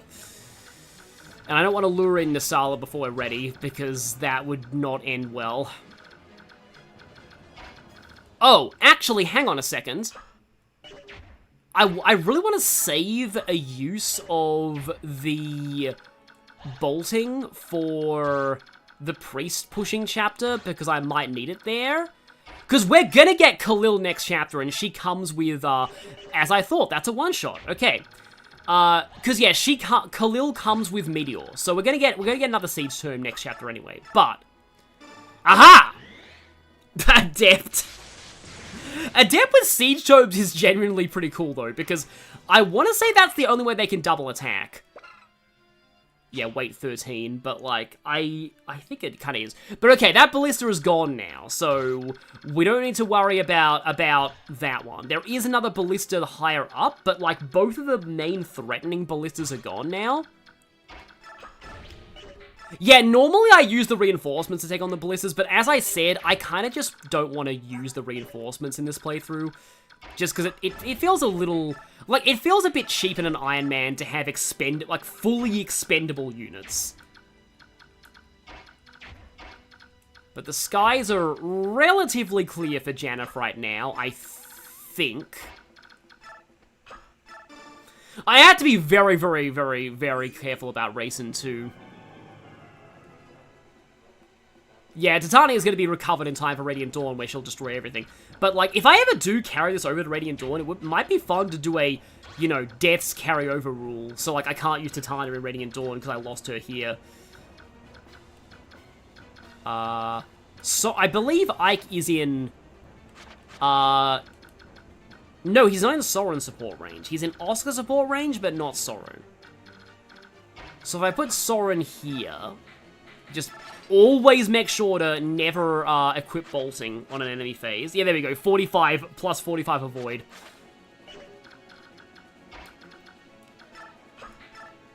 I wish there were more unconventional triangle attacks too. Like, I kind of wish there was a Ranulf,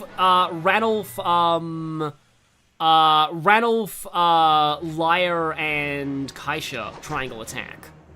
Like, that would be cool. And that would make sense as well. Or I wish there was a, I like the fact that we got an Armor Knight triangle attack in Fire Emblem 6.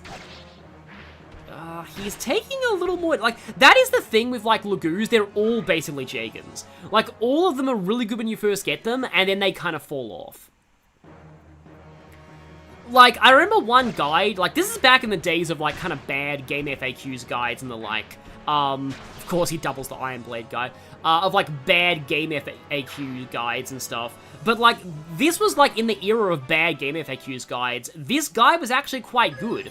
Well, not quite good. Also, holy crap, wow. I mean, Lagoos do have good growth rates. It's just the transform gauge that holds them back a lot. But, like, what I was saying was, the guy was right about describing Mordecai this way. He said that, like, the guide said that as you get further into the game, he starts doubling less and less, and enemies start doing more and more damage to him. Like, that does sum up how a lot of the Lagoos feel in this. Like, a lot of them do fall off. I like how the chat had WoW and Incredible back to back, so I'm thinking of the Smash Bros. Announcer going, WoW! Why did Nasala do that? I have never seen him do that before. Is he trying to get into position so that he can Vortex me next turn? I don't know what he's even trying to do. Also, Moreem's probably going to get boxed. Nope, he didn't get boxed. Okay.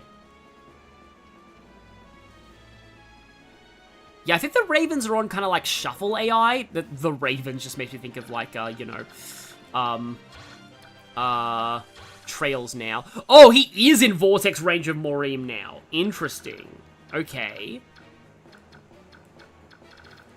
So yeah, here's the general basic thing. You don't want, oh, Tanith had the Lagoos Lance. Right. Okay, then. Because I think I do want to lure Nasala this turn. I'm not really that comfortable with him being like... I mean, if he goes here...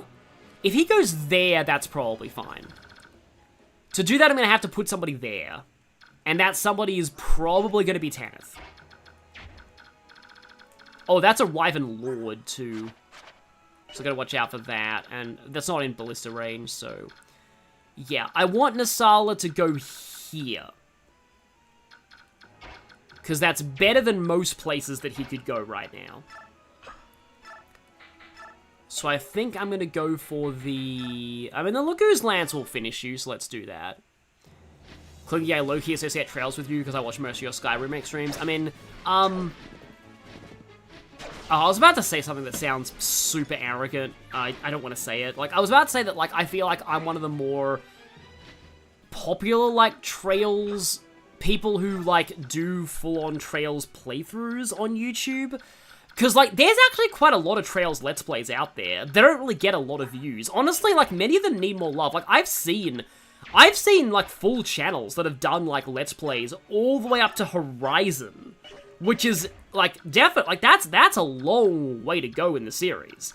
They've done Let's Plays all the way up to Horizon, and they only get, like, 100 views on videos, if that. Like, more people should watch those. Like, honestly, they are actually very good. Like, they're very underrated. People need to... And they're a good way to, like, catch up on Trails. So, like, again, I honestly think that, like, more people should watch those videos. So that's my, like, shout-out to those people. Can I take out all of the Ravens here this turn? I probably need to Rolfle Copter. Ah, it's one-off kill. Yeah, I'm gonna Rolfle Copter. Yeah, no, I highly doubt Sugar would ever make a Trails Let's Play. If he did, that'd be amazing. Oh, right, there's Nico B, though. Granted. Honestly, I'm glad, but I'm very surprised Nico B's Trails Let's Plays did as well as they did. Because, like... Like, Let's Plays don't really do well on YouTube anymore, but Trails in particular really doesn't do that well as far as, like, YouTube content goes. So, like, like, anybody who can make Trails work on YouTube is like, impressive, and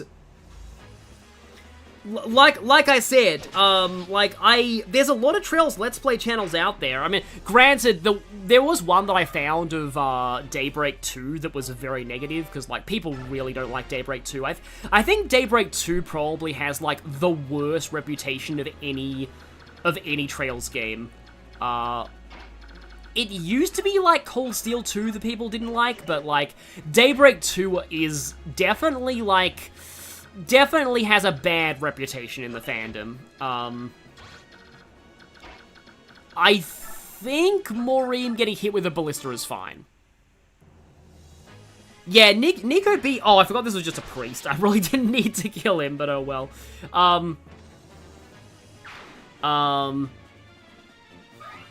What advice would you give someone if they wanted to get into making... the sad thing about that is that it's like... I'd really just suggest somebody don't do it now, because it's just like the YouTube algorithm doesn't like Let's Plays anymore. I still do it because I enjoy it, and I have like the thing is, I built up enough of a following before the Let's Play bubble burst that I can still afford to sort of like still do them. But, like, I really wouldn't advise most people these days to actually do them, which, I know this is really, like, really depressing to talk about, but, like, apart from Chugga, and, like, people, and, like, Nico B and stuff, it's just, like, especially if you're new, like, if you're completely new to YouTube, you're probably only gonna get, like, 10 views per video if you do Let's Plays now. And, like, honestly, if it's what you like, do it. Like, that's fine. But, like, if you're thinking of, like, actually making YouTube more of a thing, I would really not suggest doing Let's Plays at this time, just because, like... I mean, trends change. Like, honestly, maybe I'd suggest starting streaming, because, But the thing is, not everybody has the, like, internet to stream, though, so that's also kind of a bit of a barrier to entry. The majority of people who, like, originally did do, like, Let's Plays and stuff, like, generally do streaming now. Again, like, I get really depressed talking to this, but it's just, like, I still plan to do them as much as I can. And because I really do enjoy them, I still have a lot more games I'd like to cover. But yeah, there is a sad gap between, like, hobby and reality, like, at this point. Okay, hang on. 1, 2, 3, 4, 5, 6. How much move do you have? You have 9.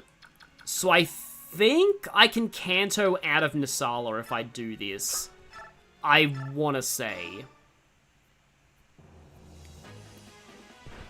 Quasi-LP video essay hybrid is pretty popular right now. Yeah, some people do, like, for example, like, Marsh basically does, like, entire videos that cover a whole game at once, and the thing that also, like, I've also seen a channel that does, like, all of, like, the early East games, like, the full game in one video. This style, I find, works very, very well for, like, really, really old games that most people don't want to... that a lot of people are curious about, but many people don't want to actually play. So, an example of that is, like, the really early Shin Megami Tensei games. Like, most people want to know where Shin Megami Tensei started, and a lot of people do find the plots of those games interesting. But very few people these days want to actually play the earlier Shin Megami Tensei games, let alone Megami Tensei, like Megami Tensei 1 and 2. Just realized after this chapter, we're going to be seeing Soren's comment on, oh hey, we did lose somebody last chapter. So, I think Nasala is going to attack me now. He is. Oh, he went there. Oh yeah, no, he's voiced by... I was wondering, like, who voiced Nisala. I'm like, it's Lucian Doge, isn't it? Like, Elliot from Cold Steel, which is really kind of a weird voice, but... Oh, she got doubled, yeah. Nisala doubles basically everyone. In fact, I wouldn't be surprised if he doubles literally everyone. And I don't mean literally figuratively. I mean literally. It's a funny thing to say, but yeah. Yeah, no, I'm pretty sure that he doubles literally everyone. Because he doubles everything up to 30 speed. And, like, I don't think you can have more than 30 speed. Like, I think, like, technically speaking, like, Lethal Mordecai might be able to have, if they were, like, somehow stat booster capped, more than 30 speed. But, like, I'm pretty sure he does double literally everyone. Has anything happened beyond just Satane being defeated? Not really. So yeah, you have to talk with don't press attack, you will die. And they're oh right, they don't have Kanto in this, do they? Yeah, okay. But yeah, now Nisala with his next available action is going to go and talk to Rayson, and then he'll leave. And then he and all the Ravens will turn into green units and leave. So yeah. I can't actually take you out without a flyer. That is extremely annoying. I often end this map without even killing that ballista, honestly, because, like, the boss is fairly easy to lure at this point. I wish I could get that Sonic Sword. I mean, you might be able to steal it if you can make him unequip it, but yeah. Oh, I could have a Sonic Sword duel. Sadly, I'm pretty sure that, because yeah, I do want Nisala to talk to Rayson. But, like, I'm pretty sure that, Mia is, like, the one Swordmaster that this boss doesn't have dialogue with. Because he has dialogue, like, what I was saying is, like, oh yeah, like, this boss is very interesting to me. He has dialogue with nearly every Swordmaster. And, like, he has dialogue with Z-Hark. I think it's one of the only special boss conversations that Z-Hark gets. Leo got lunged and died to the paired Falcon reinforcements in Fuga's Wild... Yeah, I still haven't really figured out Fuga's Wild Ride. I do not really understand how you're meant to beat that map. I have this weird... Now I'm suddenly getting flashbacks. I feel like I talked about Fuga's Wild Ride when I actually played this map in the original Let's Play, but I probably didn't. I don't know.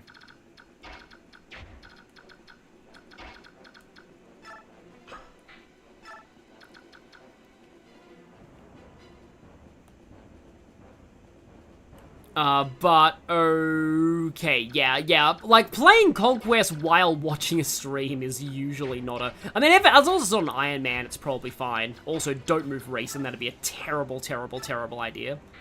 Oh, I have Physic. That definitely helps. I forgot I had Physic for a moment. Yeah, I quote-unquote beat Fuga's Wild Ride, but I was playing on casual and I let a lot of people die, so, oh, right, yeah, I have comically low range with Physic. So, yeah, and I'm not gonna Racinify, Racinify. I think I'm gonna try and move Rayson a little closer just to make sure that Nisala, like, leaves.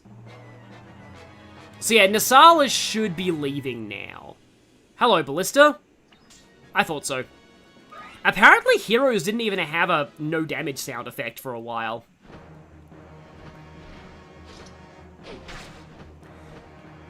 Please tell me I don't just get hit by Leo Effie? I mean, granted, that could give Leo a lot of bulk. But yeah, Nisala talks to Rayson. All the Ravens turn green. Oh, right. It's funny to get the first special boss dialogue, after, like, against a green unit. But yeah, they're gonna distract all these enemies now, which is kind of unfortunate. And yeah, all of them just try and leave the map now. Sadly, they're not going to help you. They're just going to leave. But this is the closest that we get to the Ravens, like, actually helping you. They're just not killing you. Yeah, the guy just immediately... Yeah. I believe that Raven survived. Like, I think he just fled, but this guy used an elixir, so he's probably not gonna end well right now. Oh. So Raisin is a bird now, so he's weak to ballistas. But, like... This is really silly, but, like, now is not the time for silly. Like, seriously, now is not the time for silly, but... I probably will be able...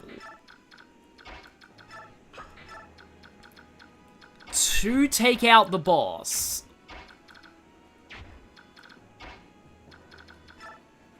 if I were to do this.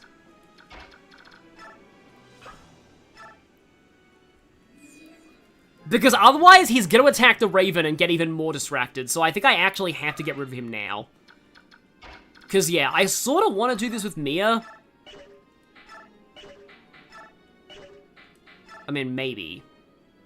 19 times 2 is 38, I think? So that is enough. There is a chance of me getting crit, though. Or Rolf Copter Gaming. That crit kills Rolf exactly. Let's not do that. I mean, I could longbow, but I'd rather save the longbow for situations where I absolutely need to snipe something. So, like, yeah, no, let's not do that. Soren's just out of range. And I can't shove him because that would be bad. And that's definitely death. I should leave that in case I need help from, in case Mia needs help. So let's go. Oh yeah, Leo Nos tank. So yeah, he doesn't have special dialogue with Mia. Also, this guy's death crew is hilarious. The shame. But yeah, if you fight him with Stefan, it feels like Stefan should be the boss, not him. Stefan is amazing. I am the desert, I brook no intrusion, make peace with your goddess. That's a Stefan boss quote from, Radiant Dawn. Oh yeah, so at this point, Volk promotes. Volk gets a free promotion. I guess I shouldn't spoil the exact circumstances of why Volk promotes here, but it's very interesting to the Path of Radiance lore, but like, yeah. Yeah, Stefan is just like, you're not worthy to challenge me, go away. It's like Stefan's actually the boss here. But like, it's one of the rare times Zehawk actually gets boss dialogue. He does with like Izuku, Radiant Dawn, but like in Path of Radiance, I mean. So yeah, free promotion, +1 magic. Sadly Volk would be, and also a new portrait. Volk would be really good if knives didn't suck. Like, if there were 1 to 2 range knives in this game, Volk might actually be pretty good, but like, yeah. Anyway. If you say no here, I figure what happens. Alright, yeah, blah blah, there's a spy. Here we go. Yeah, Fallen Titania. Rip. But you get 70,000 gold from that! And that is not counting the 20,000 that you give to Volk, for his test. Oh! Oh, he doesn't even say anything. That's interesting, okay. Woman! Hello, woman. Please join. And she's not kidding about being a first-class mage. Is Khalil even in Heroes yet? Because she should be. She has amazing dialogue. So yeah, always hire her. He can pay for Titania's medical bills. Rip. Okay. Oh, a woman. So Khalil, I believe she goes... Yeah, she goes at the bottom. So, literally the only bad thing about Khalil is that she has knives and not staves. And I think they intentionally did that to nerf her. Because Khalil is a really strong sage, and she has B ranks in every type of magic, and she has Nile, which is not great in this game, because, like, enemies don't often have skills, but, like, yeah. Oh yeah, they lose the medallion here too, because this is the part where I think this is the part where it is revealed who the... No, the traitor is revealed in the chapter 21, I think, yeah. She's faster than Sora at the moment. Yeah, she's pretty fast. And she comes with Meteor as well, which is gonna enable some very silly strategies in chapter 22. So yeah, Khalil's pretty good. In an Ironman setting, she's a bit frail, But, like, yeah, if you didn't train, like, a Liana and you want another Sage, like, Kalila's great. If you didn't train any Sages and you want another Sage, she's great too. Like, in general, pre-promoted Sages have a very good track record in Fire Emblem. Has there ever been a bad pre-promote? Oh, I meant Bastion in this game, but he just joined super late. Other than Bastion, has there ever been a bad pre-promote Sage in Fire Emblem? Like, I genuinely wonder about this. Jared Fayette, oh, this is not a good Ike right now. I'm a little concerned. But yeah, we just lost Titania, but in a way that kind of forced me to pay more attention and to actually risk gain strength. Path Range Radiance sold horribly, so I see why they're not priorities for heroes. I guess. But hey, he has cap resistance now, I guess. Yeah, Izana's fine. To be honest, I forgot Izana was a Sage. He's an Onmyoji, right? Pretty sure he is. But yeah, I completely forgot that he was a Sage. I guess because he's only playable in Revelation. So yeah, my question now is, do I like force feed Kirin a bunch of bonus experience? Oh, he's level 14. I mean, that's actually kind of high. Or I could just spam everything into Astrid and see how far she gets.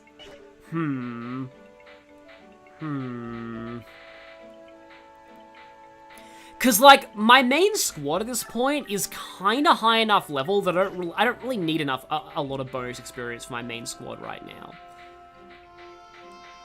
But maybe I should bank it just in case I really need to train up replacements later in the game.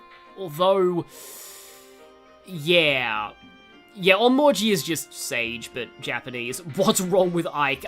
He keeps gaining, like, resistance. His speed's not amazing at this point. I mean, his strength's pretty okay. So it's a question of, like, Kirin or Astrid. The thing is, I can't predict whether I have enough bonus experience to get... I don't think I have enough bonus experience to get Astrid to level 20. I know Paragon does cut down bonus experience requirements. Oh, right, I was wrong. Revelation is the one route Izana doesn't join on. Oh, yeah, that's it, because he needs the Hot Spring, which is funny. But yeah, Revelation is the one route that Izana doesn't join on. Yeah, got it completely backwards. Fuga is who I was thinking of.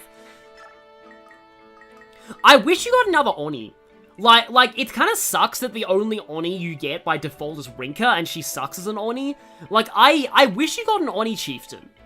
Because, like, it's an interesting class, and I really think it could have used more love. Save and see if Astrid... The problem with Ironmans is you're not allowed to reset from save, so... Because, like, Astrid being power level would legitimately be kind of fun. But Kirin can support Oscar. Oh, but Oscar's already kind of done his supports for this playthrough, so... I mean, has he? Does Oscar have his B filled out? Oh! Oscar's already supporting Kirin. I probably should go Kirin. This is a shame, because, like, Astrid is... Astrid would be an interesting choice, would be a more unique choice, but I've already given Oscar a C with Kirin. And logically speaking, that means it makes more sense to go for Kirin. Because, yeah, also remember to equip the Nightward when you're both experiencing a cavalry person. Rinka as an Oni Chief is a fantastic Bolt Axe user. Okay, yeah, I guess. So yeah, we doing it. I mean, his starting level is actually reasonably, like... I mean, I think I actually tried to bonus experience him earlier, and then I just kind of gave up. The downside of bonus experiencing someone is they're not going to get any weapon experience from this. Yeah, we're essentially trying to replace Titania with Kirin at this point. But I mean, hey, what would a good Iron Man be without replacement units? That strength is worrying me, though. 11 strength at this level is not great. And Kirin's strength roof, I think, is pretty solid. Okay, you gained 1 there. Okay, that was good. That was good. 13 skill's not amazing either. I'm probably going to get rid of Tempest. Oh, no, Kirin has Gamble, not Tempest. I always get those confused, because they both have very similar icons. Rinka's strength is so bad, she's better off promoting ASAP so she can use magic. I mean, at least she's tanky. That's one thing, at least she's tanky. I do kind of wish that we met, like, the Fire Tribe's chief, and he was an Oni chieftain. But okay, yeah, we're promoting Kirin. Good street, yep, okay, so, thank you for coming, Comic Sans with 3 S's. Thank you for watching. The head of the axe was cut off by the horse. I was thinking Kirin was holding, like, an empty pole, because, like, that he didn't have a weapon, but no. Yes, might want to forge him something. You know, Kirin definitely does have gamble. Yeah, Rinka's abs are painted on. And yay, Kirin looks like a generic paladin who's red. Maybe that's why the army isn't red in this game. Okay, I guess lances? Because axes are just better than everything, so yeah. So okay, we do have Kirin, and we have a decent amount of bonus experience, though, after all that, so... Yeah, his axe rank is only C right now.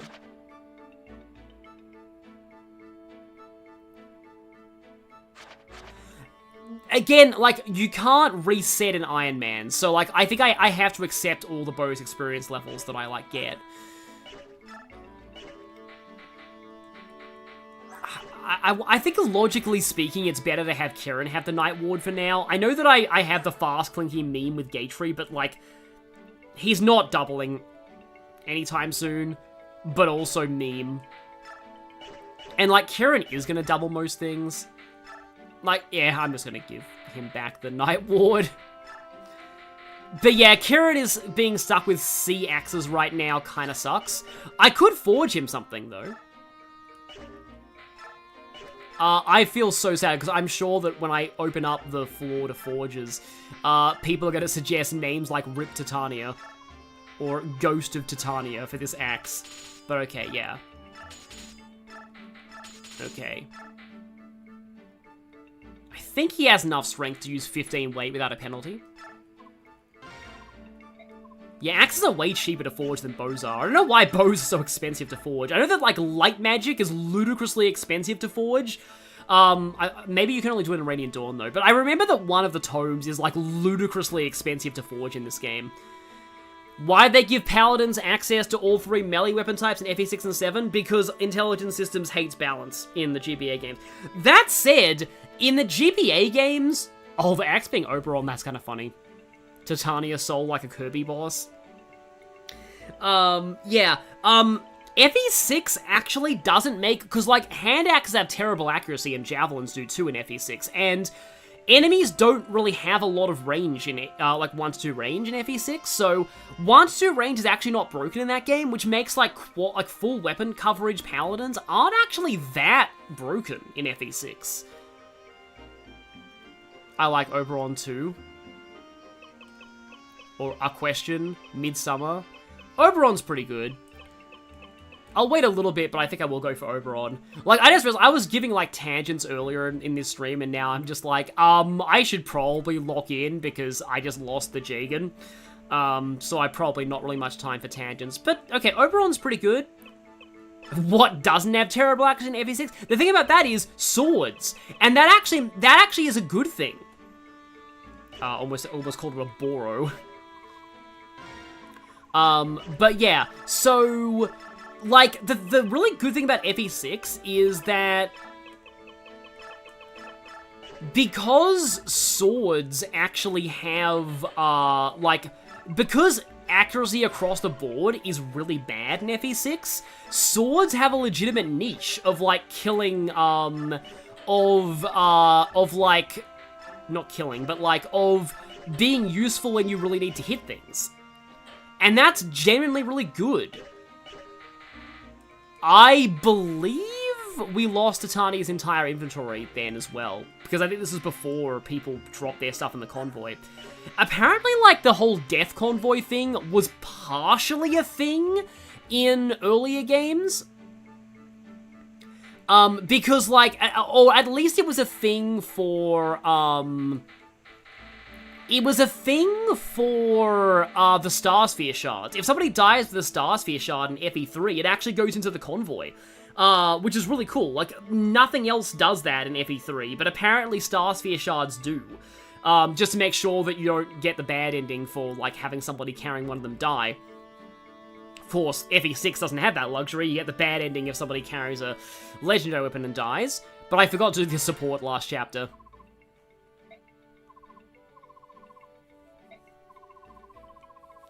But yeah, like, swords are actually, like, have reasonable, like, are the main reason that you, like, swords are actually okay in FE6 because, like, you really need the niche of having good accuracy.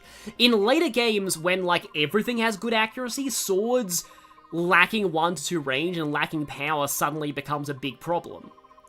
Like, I was about to say, maybe they should just give every sword, like, 5 or 10 crit to compensate, but now I'm just like, that would make enemy sword users way more annoying, because, you know, you see what happens in Engage when they gave steel weapons 5 crit.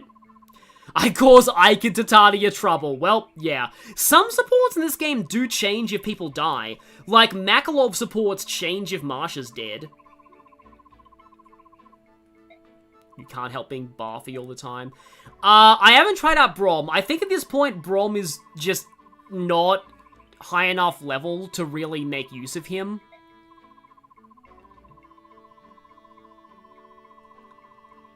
Also, yes, this line. This line. I guess this is why I was putting off doing this A support. Yeah, I like when swords are good too. In Radiant Dawn, they actually gave physical 1 to 2 range swords, which is also pretty nice.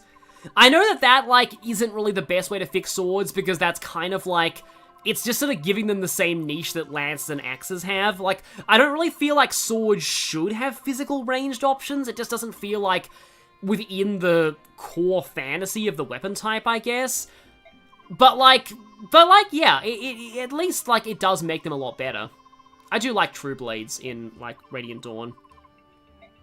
Brom is the strongest there is. So, okay. I don't think I want to get any more supports, really. I probably need to buy more hand axes. Okay, yeah, Wrath is the only thing we have to assign. Also, this is the chapter where, if you're using Jill, well then deploying her is fine. If you're not using Jill, don't bring her to this chapter. Because, well, only if you ever talk to her father is it bad, but like, yeah. People still haven't really fully figured out exactly how the Jill betraying you thing works. Good night, Ultimate Shadow. So, okay. We have Ike, Rolf, Mia, Soren, Riss, Oscar, Volk, Gatefree, Tanith, Rayson. Yeah, we need to bring in Kieran. And then we also probably want... Well, there's a lot of enemy flyer reinforcements in this map, so Khalil might not be the best idea. Like, she can afford to sit out a chapter and still be good, so I think I'm going to stick with my current team for now. Because, yeah, you're actually fairly surrounded, like, at the start. Like, normally I like to use a lot of, like, Tanith's reinforcements in this map, but I've banned that, so that's going to make things a little more interesting here. Oh, hang on, am I still bringing Volk? I should stop bringing Volk. Like, I only brought him because of chests. So, let's not bring Volk, and if we're not bringing Volk, we probably can't afford... Oh, I guess I'll take Morim. Because, yeah, I don't really mind not having Khalil for this.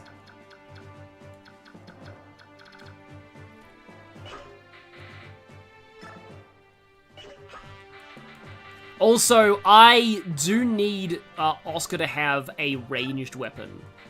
Because I feel like, even if it's just a javelin, I think I do need one of these on him. Yeah, there we go. Okay. There's decent items to steal from enemies here. I mean, his speed's not that great, though, unfortunately, so I don't think I'll be able to make, like, that much use of that. Okay, no, you have to do view map to do this, so let's check. Javelin, Vulnerary. He's got the full guard equipped, so I can't... Oh, you can steal his elixir, though, I guess. Oh, yeah, you could steal Physic. And that guy, this guy's Belongo. That's how I always used to call that. vulneraries. It's really funny how in FE7 you basically, like, if you want to, like, get a good funds rank for Lynn's story, you basically have to have Matthew, like, it's like, if Matthew can steal a vulnerary, he should. Like, you need to have Matthew steal, like, every single vulnerary. How heavy is that longbow? Oh, weight 10. That might be decent stealable. Okay, there's a Night Killer on one of them. Gotta watch out for the effective weapons. I know that there are, like FE6, another reason why Paladins don't feel, like, that broken in FE6 is because, like, there are a lot of effectiveness weapons for enemies. So, yeah. So, that's a Night Killer. So, maybe sending Oscar and Kieran up there is not great, but oh well. And then there are some Lagoose, yeah, that's a Lagoose Slayer. There's also a couple of you guys here. Yeah, so Titania, unfortunately, has been ding-dongified.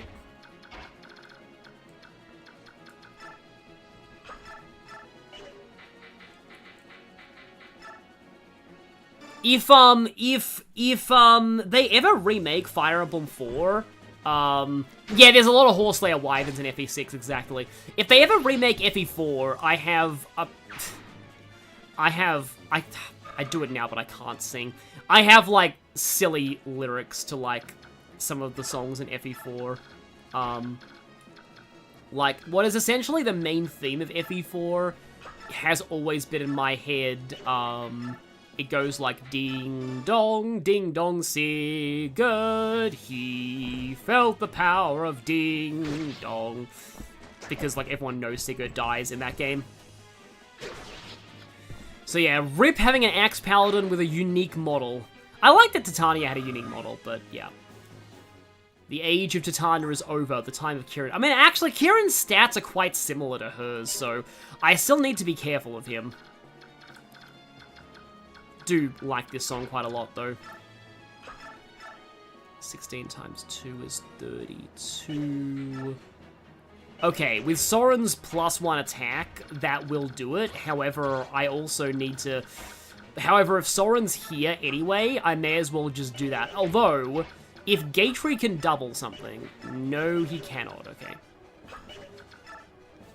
Then FE4, they need to add more Horse Slayers. Yeah, honestly, yeah, more Horse Slayers in FE4 would be a good thing. Because, yeah, Cavalry just overpower everything in that. Oh yeah, and then Niall's a thing, like, Niall blocks effectiveness bonuses in FE4.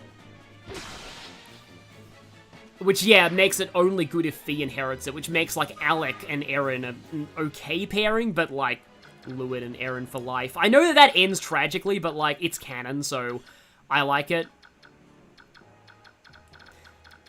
It's canon, so I like it. Sums up me with a lot of ships, honestly.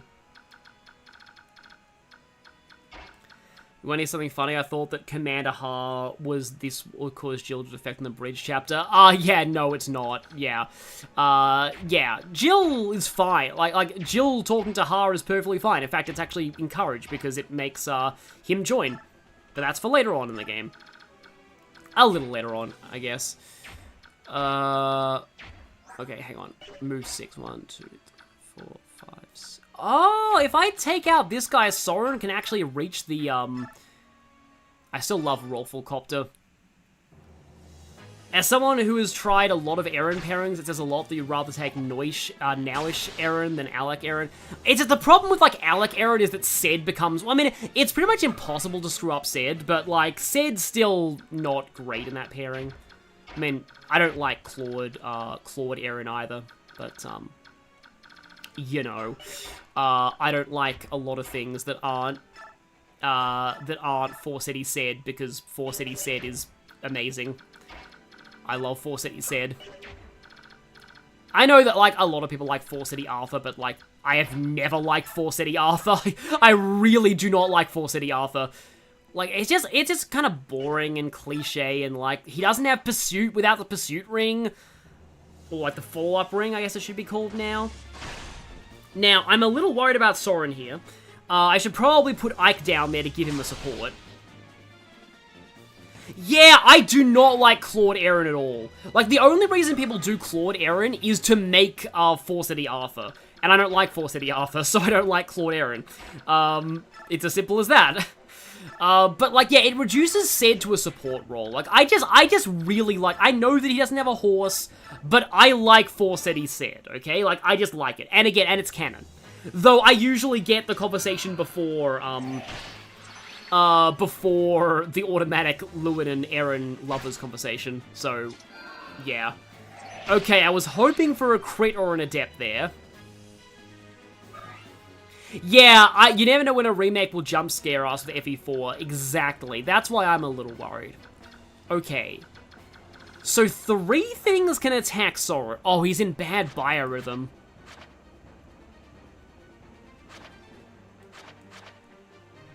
That's actually not good. That's actually quite bad. Okay. I can race and roll, or I can race and Tanith. If I race and Tanith, I think this is better. Yeah, no, I'm kind of worried about this. I mean, Teen usually gets left with it. Like, that's the reason why I actually like... well, not only is Azel and Tailtew adorable, but also, it actually gives Teen something. Because she gets Pursuit and gets, like... Far blood inheritance, so she can use better stuff, and, like, yeah, like, it actually gives us... Okay, so here's my logic here. If I were to, like, hit you, I might be able to, like, Kanto Tanith over there and block Soren from getting attacked. I'm like, yeah, this is not a good idea, because, like, I thought that the support gave... I was thinking of Ike with the Oscar support. Yeah, the support doesn't give that much, so here's the possible plan. 1, 2, 3, 4. And she has the full guard. 5, 6, 7. I think she can get to there. But if only the archer can attack Soren, it's not the end of the world. The archer's probably going to attack somebody else anyway. So, like, if I put Tanith here, I get the sense that, yeah, who I'd rather have, yeah, I think I'll equip the short spear. Yeah, no, Soren can only get attacked by the archer. And that's fine.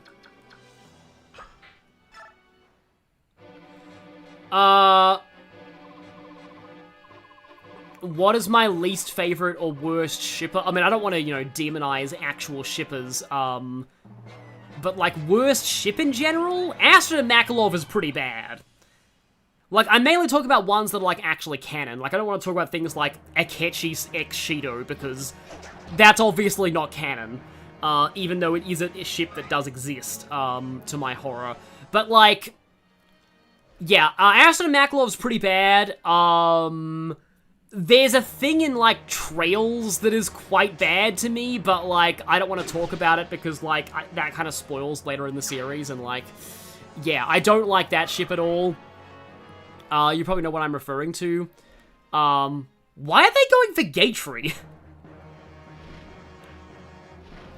I guess they see that he can't double them? Honestly, I'm really confused by that. People started speculating because an Intelligent Systems leak mentioned Intelligent Systems working on a remake alongside Engage. Yeah, that might have been Thousand Year Door, I do agree. Because I do know that, like, apparently there was another Fire Emblem for the 3DS that got cancelled. And a lot of people think that was an FE6 or an FE4 remake. But yeah, we'll see. Because, like, also remember, Engage, in Engage's code... in Engage's code...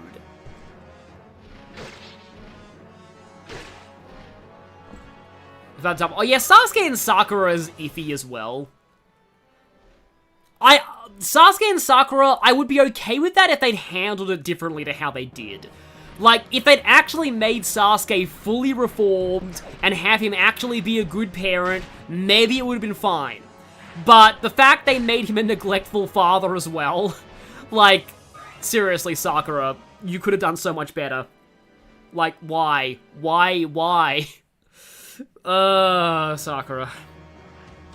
In general, though, I am convinced that Kishimoto just doesn't like Sakura, because Sakura just got shafted so badly in Naruto. Like, I don't think she ever got a significant fight ever. Oh, that's what a pro shipper is? Problematic shipper? I thought it meant, like, people who are pro shipping. That's why people hate pro shippers. I was like, why would people get mad at people for being pro shipping? But I'm like, oh, that's what a pro shipper is. Okay, that makes more sense then. Right, okay. Okay, I understand that. Also, where's the Night Killer? Oh, there's the Night Killer, okay. Where's the Night Killer? There he is! Okay.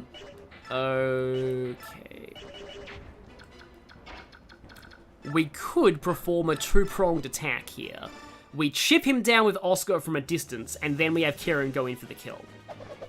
Or, Oscar could just try to This is just such an Oscar and Kieran moment.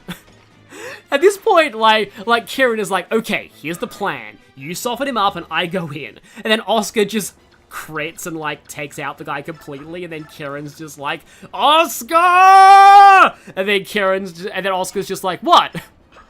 What did I do? It's a very Kakashi and Guy kind of dynamic of, like, one of them is the handy one who wants to be the other's rival, and the other one's like, what? I don't care. What? Since when were we rivals? But yeah, that is an insanely Oscar and Kieran moment right there.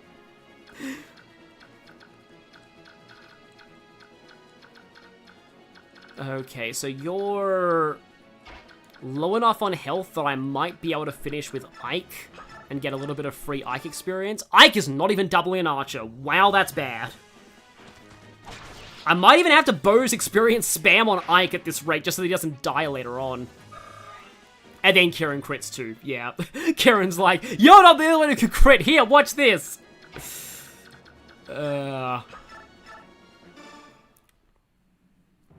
that's great. That is definitely a highlight of this so far. Kieran, that still only counts as one. It is actually kind of like that. Well, I mean, granted, Legolas is also into the rivalry there, whereas, like, you know, it's not the whole one-sided rivalry dynamic. Although, honestly, I think one of my favorite one-sided rivalries in fiction is, Duvalie and Laura from Trails of Cold Steel.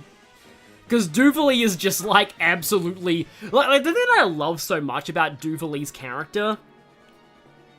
the thing I love about Duvalie's character is that, like, Duvalie thinks that she is the only sane person in every scene she's in. And the joke is that she is very much not. It's great. Like, okay, I need to watch out for the killer weapon. In fact, I'm gonna put Gatry there just because I don't want, like, Killer Bow's probably gonna be no threat to Gatry. But, like, yeah, Duvalie's entire, like, character is, like, in every scene she's in, she is like, I'm the only sane person in this scene. No, you're not, Duvalie. You are the worst one in this scene.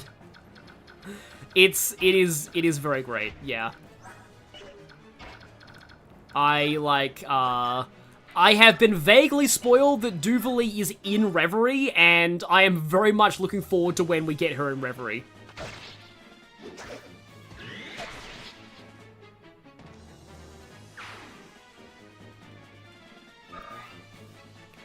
I am kind of sad that Laura is no longer Marisha Ray, but, like, as I've said a few times, like, Laura's relevancy in Cold Steel falls off a cliff past, like, Cold Steel 2, so it's a shame.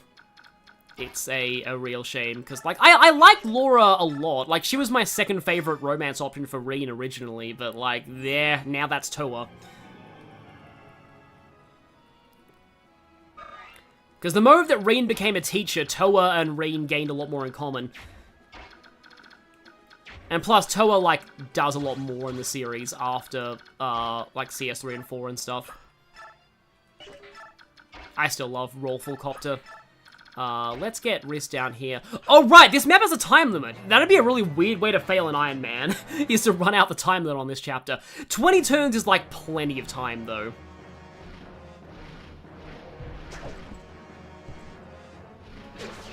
But anyway, yeah, let's not talk about people harassing other people and stuff, because like, I will say that, like, as much as, like, problematic ships are very bad, like, it's still not healthy to, like, harass people online over fictional characters.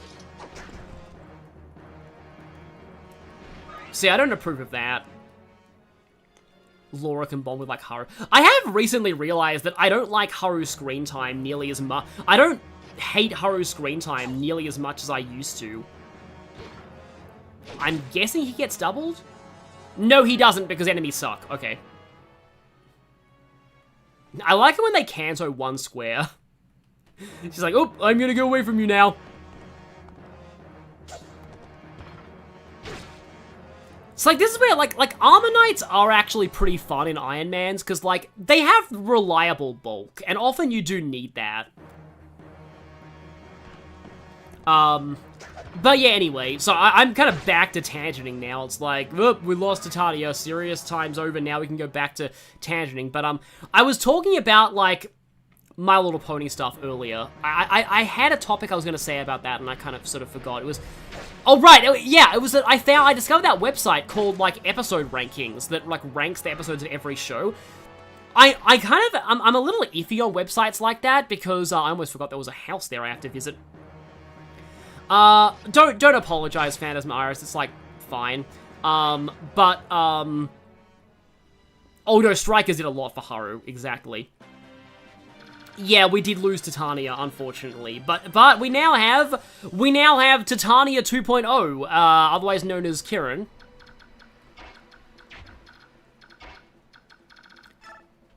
Don't actually mind setting Morim all the way up here. Armor Knights are good in Iron Man because they're literally Iron Men. Yeah, so, I kind of don't like the website because, like, I don't like having to obey, like, majority consensus. That's why I don't look at the average review scores for games I played on Backlogged, because it's always a thing of, like, oh, you know, Engage is only, like, a 3.6 average review score, and Three Houses is probably, like, a 5, because everyone loves... Like, I just don't like it when people are encouraged to, like, blindly judge things by, like, the way that everyone else thinks they're good or bad. But it can be interesting looking at, like, the episode rankings and seeing, like, which episodes on average are considered, like, the worst.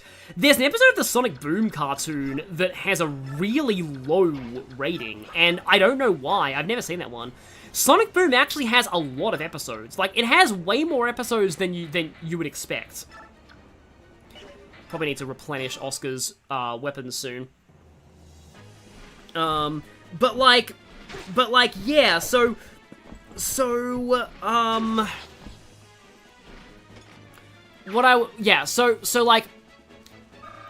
Boom has a lot of episodes, but like, one thing that I found kind of funny is I was looking at, like, Friends, and for, like, the episode with the highest rating, it's, like, I'm pretty sure it's the one where everyone finds out, which is the one where, well, everyone finds out Monica and Chandler are dating.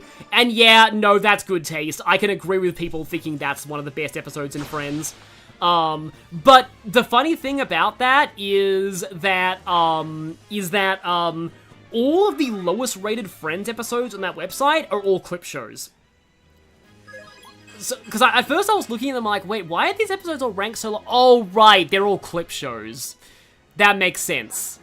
I still love the fact that Pokemon anime actually, they removed the clip shows from the dub. The dub never aired the clip shows because they knew how badly they would be received. Like Pokemon actually has several clip show episodes, and the dub removed all of them. Because they're like, yeah, it was one of the rare times where people applaud the dub cutting an episode. But what the reason why, I'm pretty sure Strikers is canon, but anyway. We haven't seen Sophia or Zenkichi in anything, but like, anyway, sorry about that. So yeah, so what I was like saying was, I need to have a,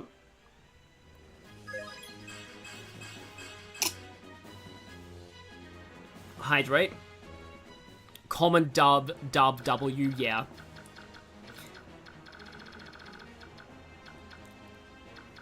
Okay, that blizzard has very long range.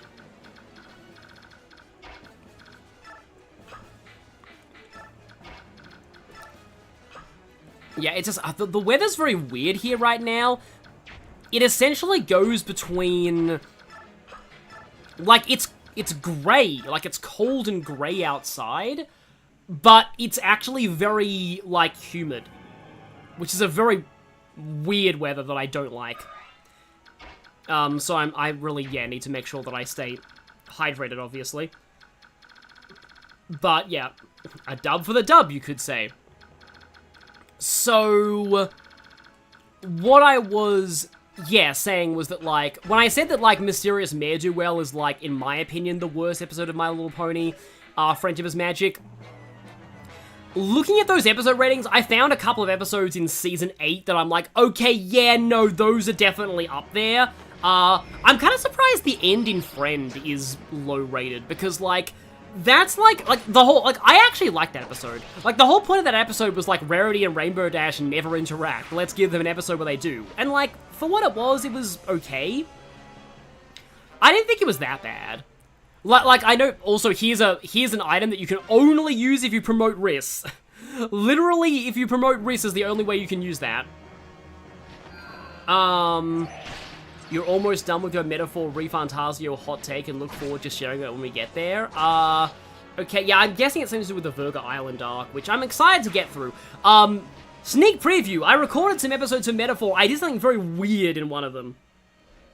It was interesting. I'll just say, I showed a Gauntlet Runner fight that very few people ever actually show.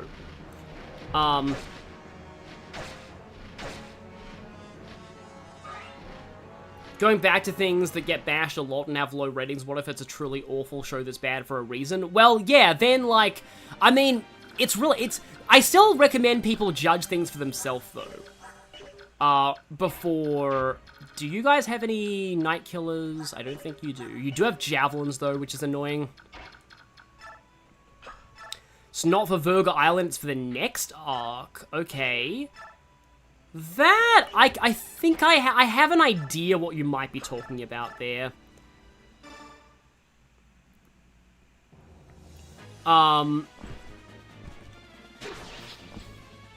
But, yeah, so, okay, so what I was saying was, like, but, like, non-complete clause, or non-compete clause, whatever that episode was called, I agree that one is terrible. Like, that's the episode where, like, it's an Applejack and Rainbow Dash episode, and essentially the whole point of that episode is, for some reason, they both forgot all of their character development since Season 1. And that's never a good sign. So, yeah, that's not a good episode. I agree with that one being rated low. Now, I think there was one other in Season 8 that wasn't rated very high either. There was, Yakety Sax. I didn't even watch that because I was just like, okay, no, this sounds terrible. I do not want to watch this. Like, I think the premise of that episode is like, Pinkie Pie plays like a saxophone and annoys everyone. Again, it's like one of those things of like, we're having a character regress on all of their character development from like all of the earlier seasons for comedy for some reason. So yeah, I do get why that one's rated very low. Ah! That's funny, because I usually end up giving this to Maureen. Because, like, Cavalry can't smite anyway, so... Really? He's, like, the bulkiest person you could give that to.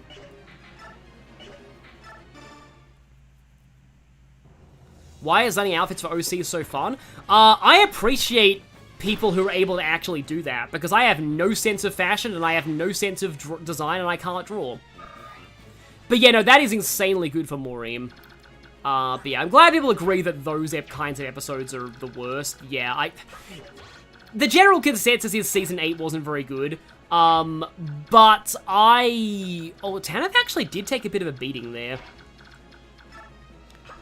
Now whenever I hear the term beating, sorry that I'm tangenting a lot, but like, I probably shouldn't apologize, that's what a lot of you come here for, but, like, that reminds me of...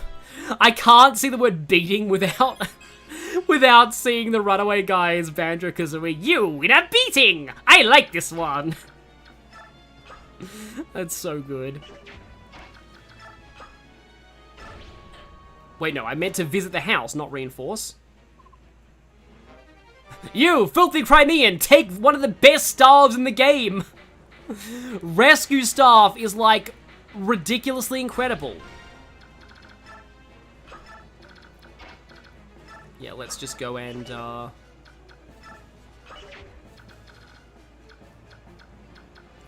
One Piece filler arc had all characters regressing well because the Straw Hats regressed due to having their memories of the past several months and weeks reset. Oh, that's interesting. Yeah. Yeah, that is interesting. Yeah. Cause like, one of the things that I've read is, like, One Piece lends itself to filler a lot better than most other anime do. And even then, I don't think One Piece even does a whole ton of filler, because, like, with One Piece in its formula, with its, like, pirates sailing the seas and having adventures, all you really need to do to have a filler storyline for One Piece is just, hey, the Straw Hats have run into an island on their way to the next major island. They have a wacky adventure on this island. We can get to a filler arc. Like, that's basically, like, yeah, all you need to do a filler arc for One Piece is like, it's very easy to justify with the genre of, like, pirate high seas adventure. So, One Piece has a bit of an advantage there.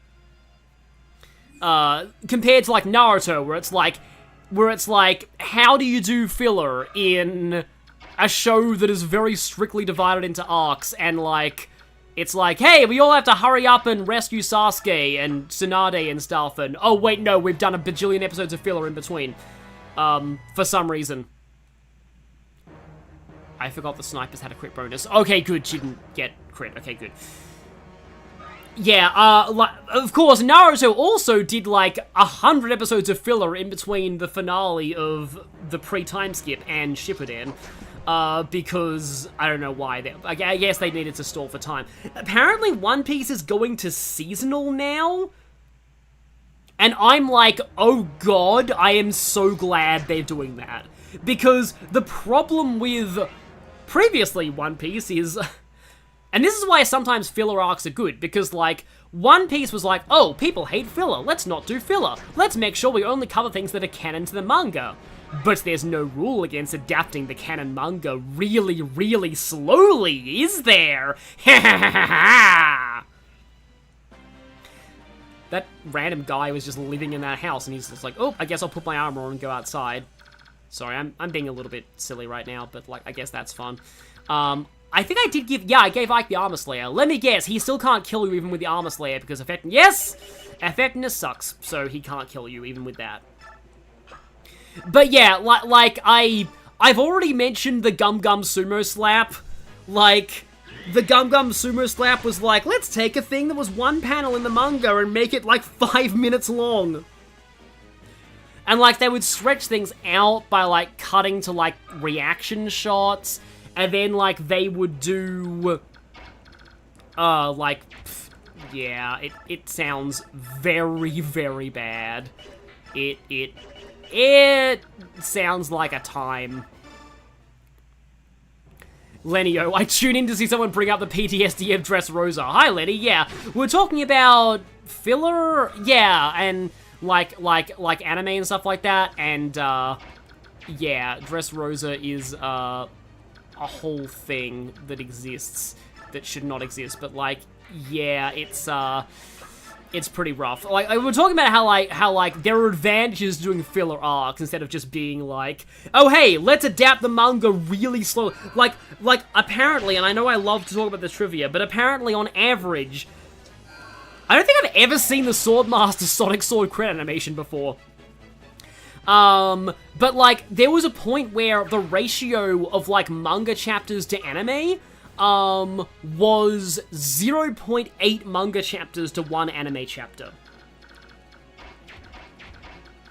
Like, that was not a thing that should have happened, but it did happen.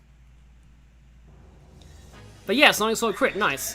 Hi Lenny, Titania's dead, yeah. So for those, like, if you're wondering, Titania's like the over-leveled kind of character you get early in the game as like a crutch, who is supposed to fall off later on, but she kind of doesn't, because she's, ridiculously good.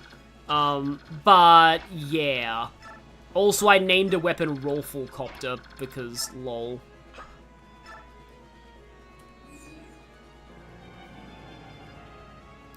But yeah, what I was saying is that somebody in the chat said that One Piece has apparently switched to a seasonal model now, and I'm like, thank everything. Because, like, yeah, One Piece before sounds really rough, and like, anime should have been seasonal a long time ago. I don't know what it was with Japanese TV being like, you need to produce one episode every week, exactly. No exceptions. Yeah, we did lose Titania, unfortunately, because I underestimated a warrior with a killer axe. So, yeah, that happened. Remember that time in the late 2000s and early 10s when anime studios made anime original endings and the manga was in close down? Yeah, that happened with Full Metal Alchemist, I think.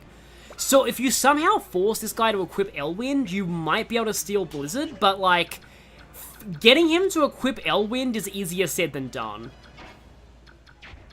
Much easier said than done. Because I feel like even if somebody was within 2 spaces of him, he would probably still try and use Blizzard.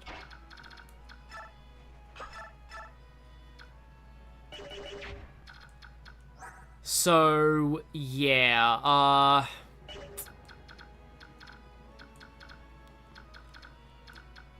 if Rolf goes there, he does get attacked by a lot of things. Oh. Wait, hang on, your speed's probably terrible. I just realized that, Gage is in range of 2 magic users. I mean, he does have +2 resistance, so, like, it's probably fine, but those could be famous last words.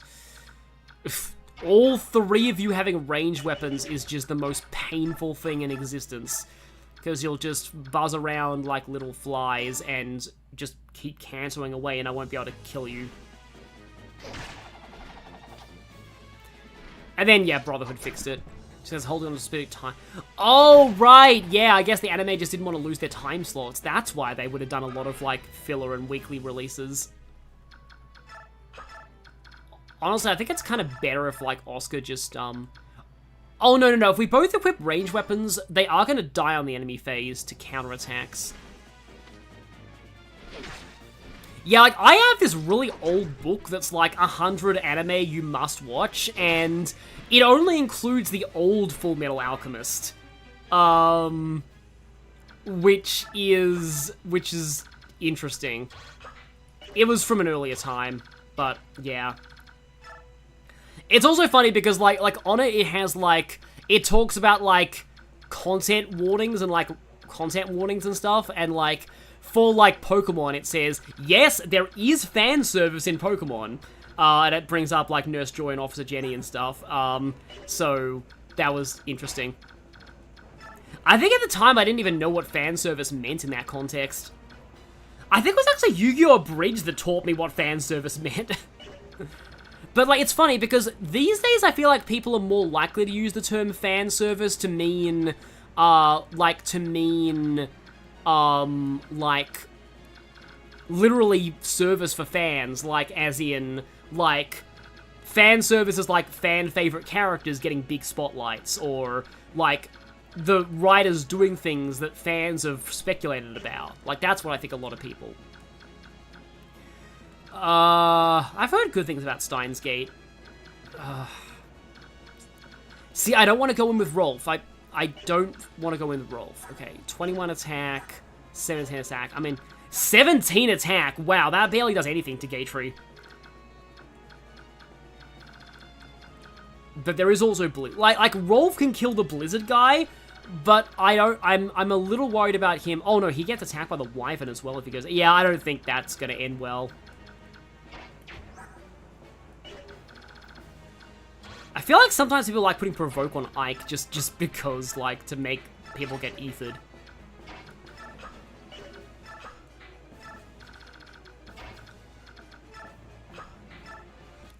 Would you say Fire Emblem Engage has fan service? Well, yeah, it's fan service for, like, older, like, fans of long-time fans of the series. And it has kinda sexual fan service as well, I guess, with Camilla. Not as much. I did hear that, like, the localization did downplay a lot of, like, lewd stuff that was in the game originally. And I remember a lot of people really complained about the whole, you're like, oh, you can counterattack at range anyway, so now we're going to be using our Steel Lances because they're stronger. But I know a lot of people were, like, very annoyed at, like, Goldberry and I think Essier's B support being rewritten in the localization, and I'm just like, why do people want support in Fire Emblem that is just two girls feeling each other up? Like, literally, that's just the support? Like, why do people even want that? Why are people mad that that's gone? Like, I know that, yeah, it's a change, but, like, it's a localization change, and, like, yeah, they could have left that in and still got the same age rating, but, like, it is just very weird to me that, like, even a game of this era just can have stuff like that. Oh, the sages didn't even move. Okay. Where, you know, it can just be like, oh yeah, we're just gonna have, like, a support that's entirely just, wow, your body is so nice, can I touch you? It's just like, real life women don't do that.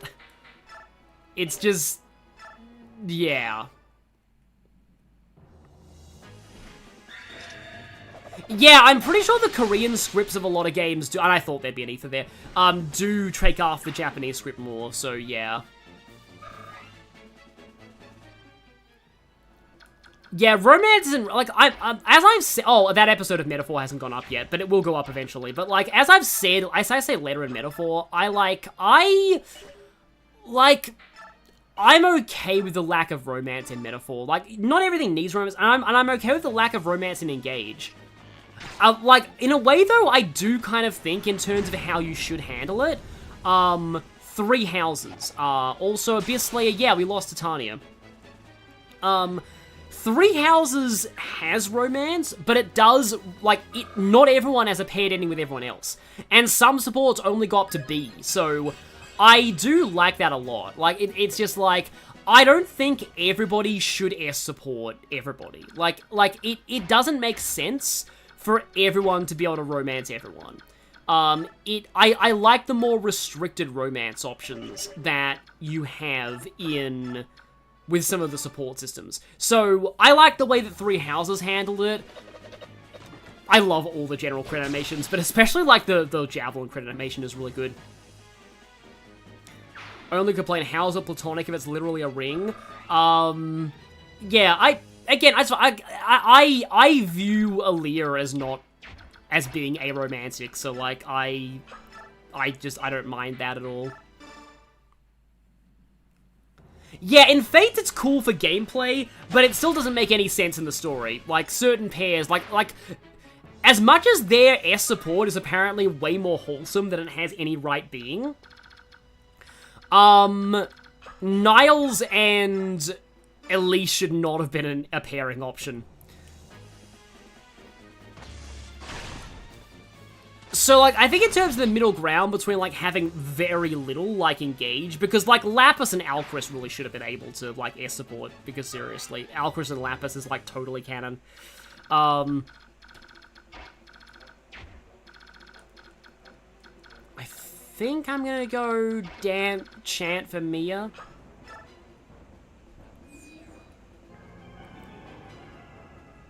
But yeah, if you like LGBT headcanons Phantasm Iris, I headcanon Aaliyah as aromantic pansexual. Because you don't really see that kind of identity in a lot of media. Like, I just feel like the idea of Aaliyah being, like, just fully committed to one person just does not make any sense to me. Aaliyah just platonically loves everyone. And not even in a Rex Xenoblade sense where that turned out to be wrong. But I mean, like, literally, like, Aaliyah just platonically loves everyone. I just don't see them having one committed romantic partner. Like, that doesn't really make any sense to me. I feel like they wouldn't be opposed to having offspring, but, like, I just don't see them being romantic. But that's just me.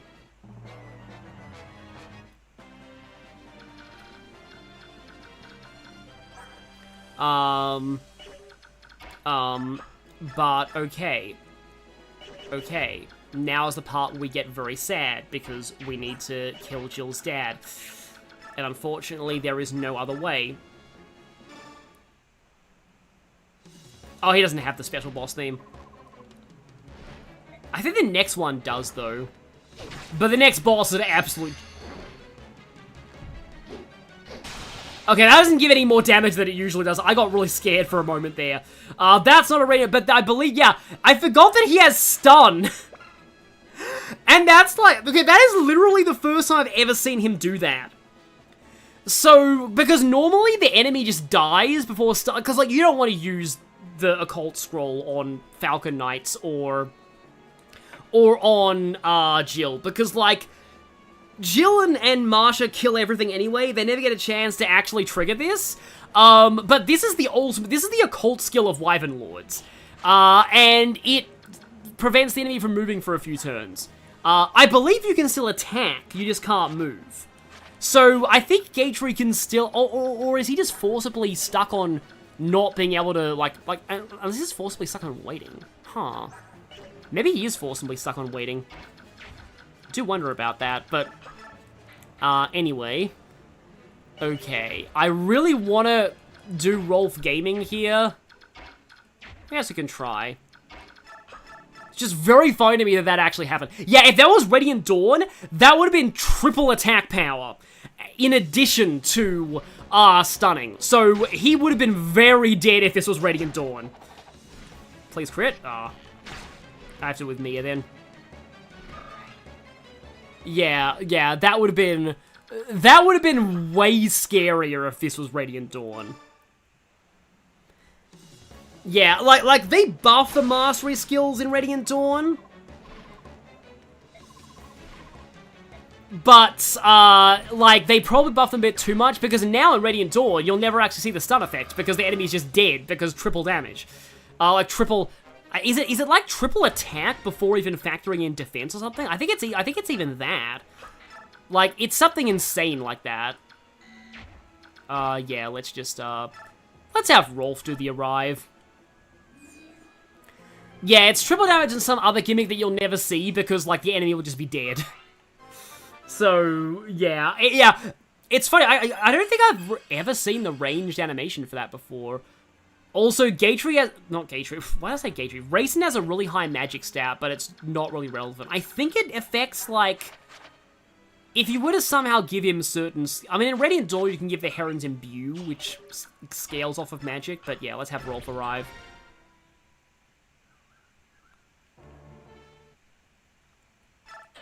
And now, we have the chapter where Ike thinks that he's about to fight Ashnard, but actually, we know that Ashnard's already gone, because he was scared of Rolf. The only time I've seen a secondary effect of a Mastery Skill in Radiant Dawn is when Leonardo proc Deadeye, because Leonardo can't kill anything. Yeah, true.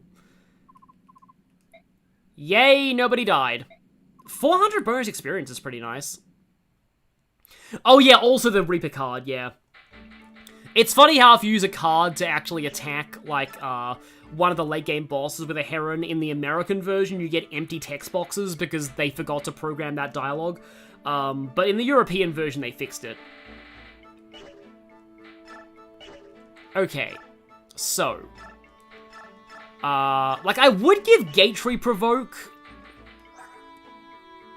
I mean, that's a little awkward for Siege Tomes, but, like... Some people like giving their, like, Cavalry Provoke. How much capacity does a Provoke take up? It's only 5. He can actually get Provoke in Luna, honestly. But yeah, like, a lot of people like to give it to, like, Oscar or somebody. And yeah, Karen still put in some work in the last chapter. Oh yeah, Oscar's strength is way higher.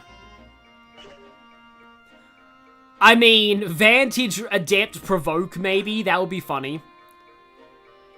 But I'm not sure she really needs that. I think I do want to give Provoke to Gatry. Also, we have Smite. And normally Maureen gets that.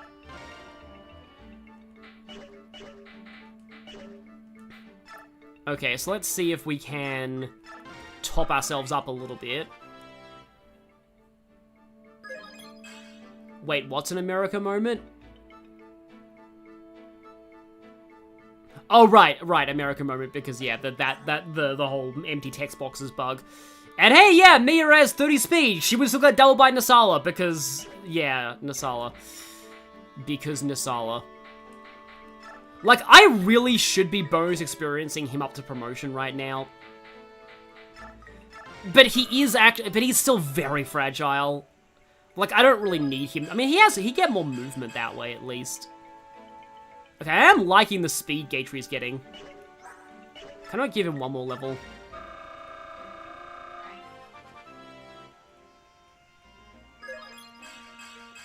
Aha, the fast Cliggy is emerging! Okay, so I think... Oh, yeah, it takes a lot of bonus experience to level up promoted characters.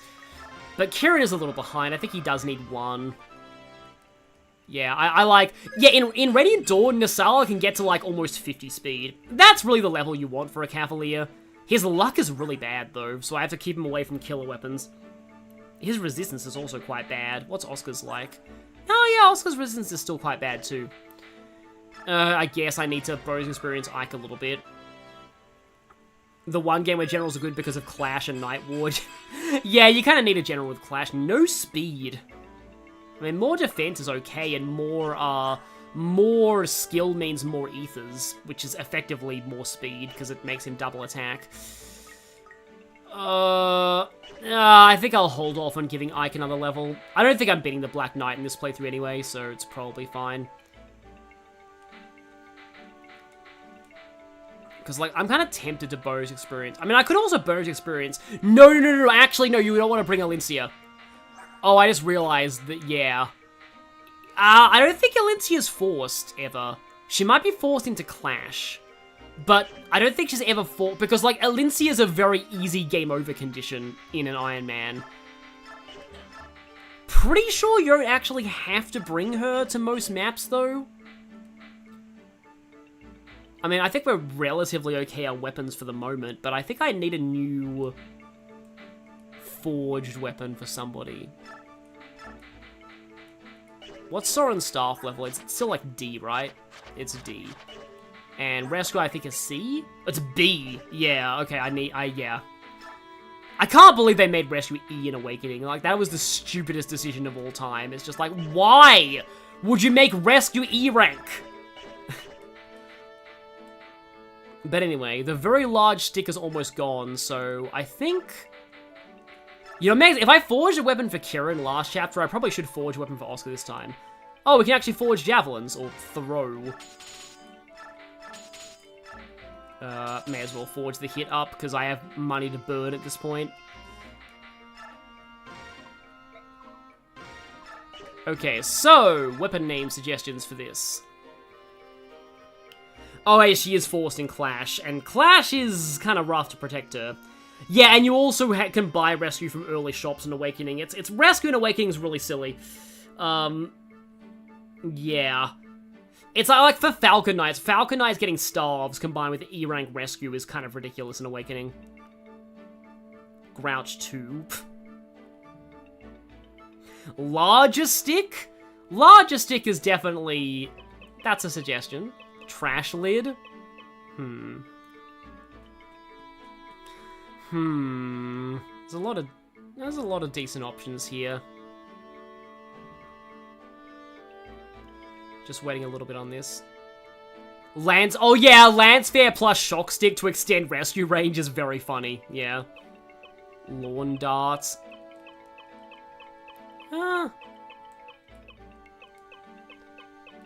It's kind of... Lawn Dart is funny, yeah, let's go with that, yeah.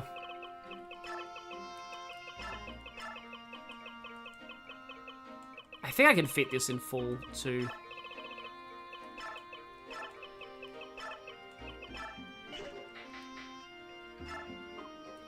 And this time, let's just do pink.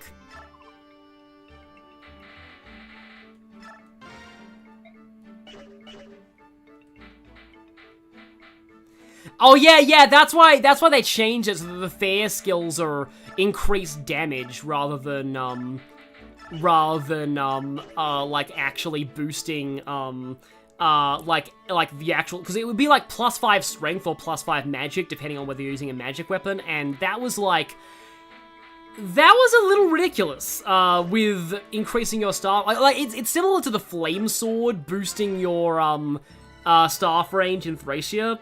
Well, not range, because staffs are different range, but yeah, flame sword boosting your like magic to use silence and sleep in Thracia. Okay, so this is an indoor chapter. And I remember this map usually takes me a while. It can be quite long. But we have a guy here, we have Toroniu. If nothing else, you want to recruit him because he comes with an occult scroll. So that's pretty cool. Also there's a sword, Killing Edge Swordmaster, 52 crit, but Gateway takes no damage from him, so we're fine. We also, the boss here is Ina. She is a dragon. Dragon Breath is not 1-2 range in this game, so, well, we'll talk about how we deal with her once we get to her, but she's kind of a joke. Rolf, Mia, Soren, Rhys, Oscar, Gatry, Tanith, Race, and Kieran. We definitely need Volk, and we probably need Sooth as well. We do have Morim, so we can just smite strats, okay. There's an Awakening mod that removes Gale Force from flyers and just gives them Shadow Gift instead. That's interesting. Yeah, Shadow Gift, I feel like the fact that you can pass that down, like, with, like, if you marry the avatar to that character is interesting, but, like, it's still not, because, like, very few people ever actually marry the avatar to that character. I once saw, was it Gas who did a video on that? There was somebody who talked about, like, female Robin and Aversa's supports being, like, some of the worst ever. I like how he started, oh wait, I should probably give people, door keys. Because I actually need those right now. And chest keys.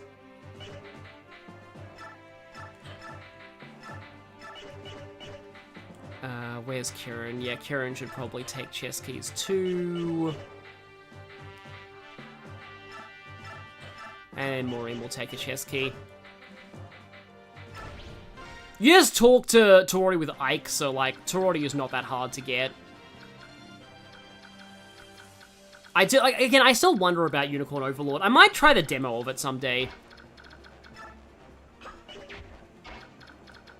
Also, the music is kind of muted here because we're in an indoor map, which is funny. Shout out to the only other Shadow Gift user. Yeah, Apotheosis Cataract. Doesn't Micaiah have Shadow Gift too? The DLC Micaiah? Oh right, you get a long range break with Siege Tomes. That's pretty amazing. This map is like a little weird. I know that there are some like long range enemies over the water here, or are there? Longbow. Is there a siege? Oh, right. Sleep staves. And you can't check the enemy staff ranges. Right. I didn't bring restore. I forgot to check the sleep staves. Okay. Well, I guess if people get sleeped, I'm gonna have to wait out the timer. That's why this map was a pain. The sleep staves. Almost forgot about those. My internet just went red. Hang on. Hang on.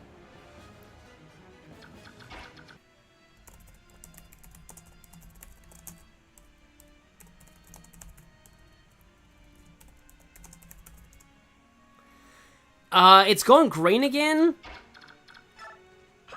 Yeah, that was a bit of a... That was definitely a problem. The sleep staff was using the internet, yeah. So yeah, let's see. I do need to call my service provider because I've been having some major issues with my internet lately. And we do pay the top rate for internet, so yeah. So yeah, we are back. And nobody else moved, okay. So, yeah, I probably should send the Cavaliers, although their resistance sucks. I feel like one of them is gonna get put to sleep, at least.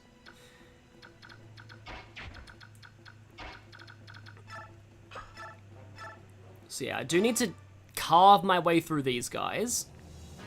Yeah, brief internet brain fart. I think I remember actually playing this map on a really dark TV once and barely being able to see anything. Because the indoor maps sometimes do get a bit too dark when you've got a dark TV. And like I've played this game on some very dark TVs back in the day. Like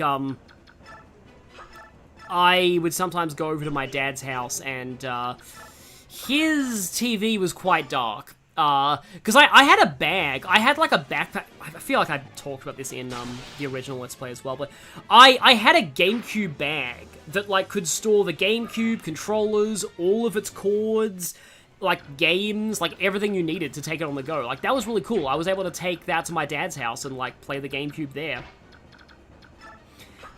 So I do have pretty fond memories of doing that. I was about to say, if Gatry can somehow double, the Halberdiers, this will be amazing, and he can. Battle in the winding hallway. Yes, tech happens, exactly.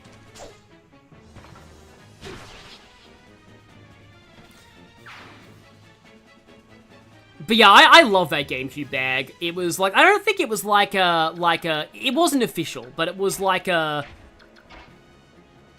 it was a pretty cool product. And Smite Kieran, there we go. So yeah, now Kieran can go pretty far. Although I have to break through that guy and presumably those two archers before I can even get at the Sleep Bishop. I just want to take out the Sleep Bishop as quickly as possible. Grew up playing the Wii in 3 years. I believe that GameCube bag also worked on the, like it also fit the Wii. Ah, that is always a pain. Always a pain. But yeah, I love seeing Gatry double. I know that, like, he's not, like, strictly optimal, but, like, I don't care, because I like Armor Knights, and I like fast Armor Knights. Yeah, the Wii menu music was pretty nice, admittedly. I thought that was cool, yeah. I'm pretty sure you could find a Wii bag somewhere, like, at that time. I mean, I'd be surprised if there wasn't one, because the Wii was a massively popular... Like, wasn't it the best... Is it, like, the best-selling console of all time? Or am I getting that wrong? I know the PS2 and the DS are some of the best-selling consoles of all time, but the Wii was very successful. So, I would... Like, honestly, I think it makes more sense for the Wii to get a special carry bag than the GameCube to get one, because the GameCube did not do well. Which is sad, because the GameCube was legitimately a good system, but, like, it really didn't do very well, apparently.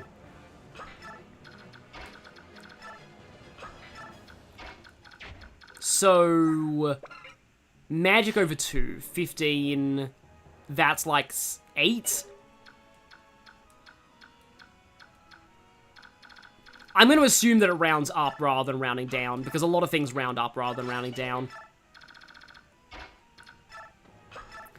Oh, we can, chant for Morim. The Switch is quite easy to have carry cases for. But, like, yeah, I've got carry cases for Switch 1 and Switch 2. You know what? Who needs a key when you have... No, we do need a key that has 80 strength. Let's not do that. I'm gonna have Morim go here. Oh yeah, I was like, don't I have a funny history with Morim and Sleep Starves? Yeah, no, I deliberately untransformed him at one point in my Radiant Dawn playthrough, just to get the Sleep Starve to target him. I remember being very proud of that play. That was, like, legitimately, that was really cool. I like that I was able to do that. So, 1, 2, 3, 4, 5, 6, 7, 8, 9. If I can take out that Armor Knight, and I smite Kieran up 1 space, I can get the Sleep Bishop. I think I should be able to get the Sleep Bishop. Can confirm as of recently, Camilla's Engage map doesn't lag on Switch too. That is really good to know. I can't one round you. Well, that's a little unfortunate. Because I don't want to have to use Soren's, I don't want to have to use my last use of bolting just to do this. But, like, honestly, it might be worth it just to prevent sleep. Because, like, honestly, yeah. Because I do have Meteor, which Soren can use now, I believe. Okay, nice crit there. Yep, the very large stick is gonna break soon. That reminds me of a time when I once got, like, put in, like, timeout as a kid for, like, playing with sticks on the playground, and, we weren't, like, hitting each other or anything, but, like, I can understand why the teachers were mad at us for doing that.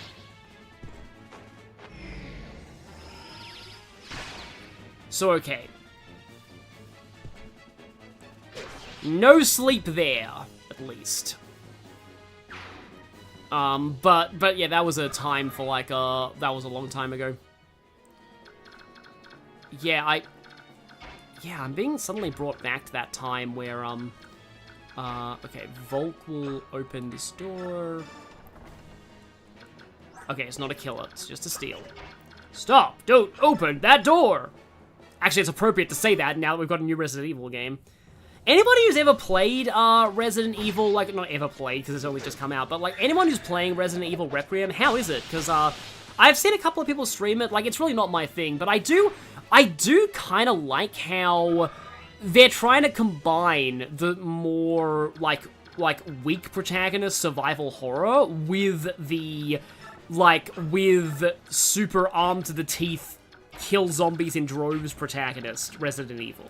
Like, they're combining both the action and the horror Resident Evil approaches by having, like, one protagonist be more of a traditional survival type character, and the other being, like, Leon Kennedy, who has, like, a lot of guns and weapons, and having them be more action-based. Like, I think that's a cool idea.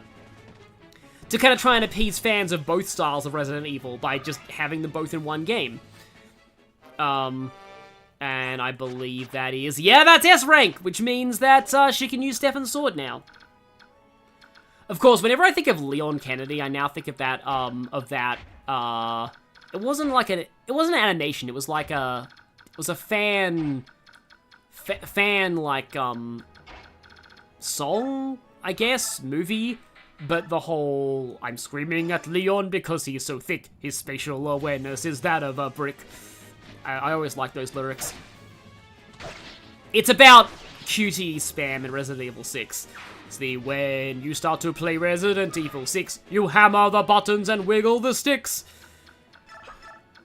I remember that video being pretty big at one point. I don't know if it's, like, still popular, but, like, I remember liking that video when it came out. But, like, whenever I see Leon Kennedy, I always think of that now. Also, this channel means I can't chant for Sooth because there's a little brick wall in the way.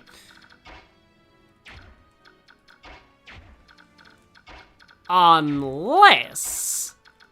Rolf Gaming in the weirdest way possible. Rolf Gaming just to shove Racing so that I can open a chest with Sooth this turn.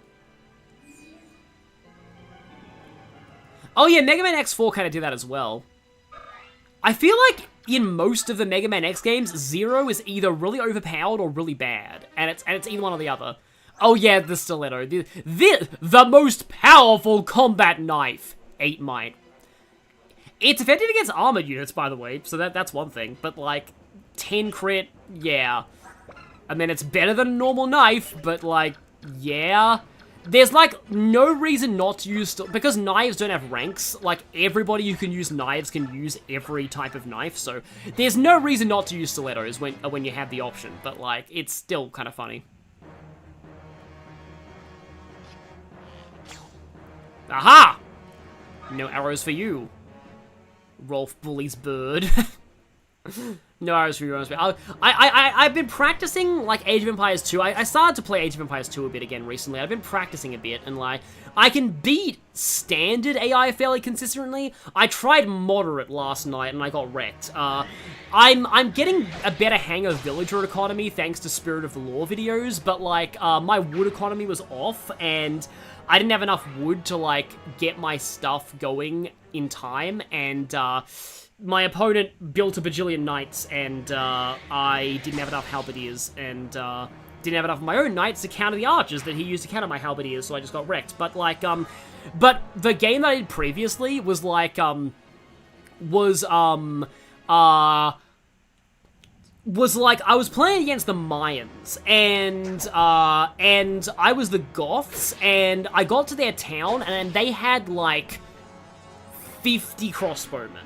They had, like, an enormous swarm of crossbowmen, and at first I was kind of scared, and I'm like, oh yeah, obviously the Mayans would do that, because they're, like, the archer specialists. They're, like, the Rolf gaming civilization.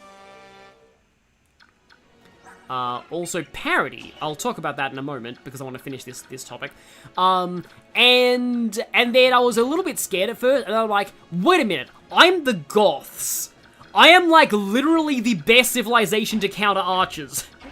Because the Goth unique unit, the Huskarl, is like, oh yeah, we take, like, no damage from archers.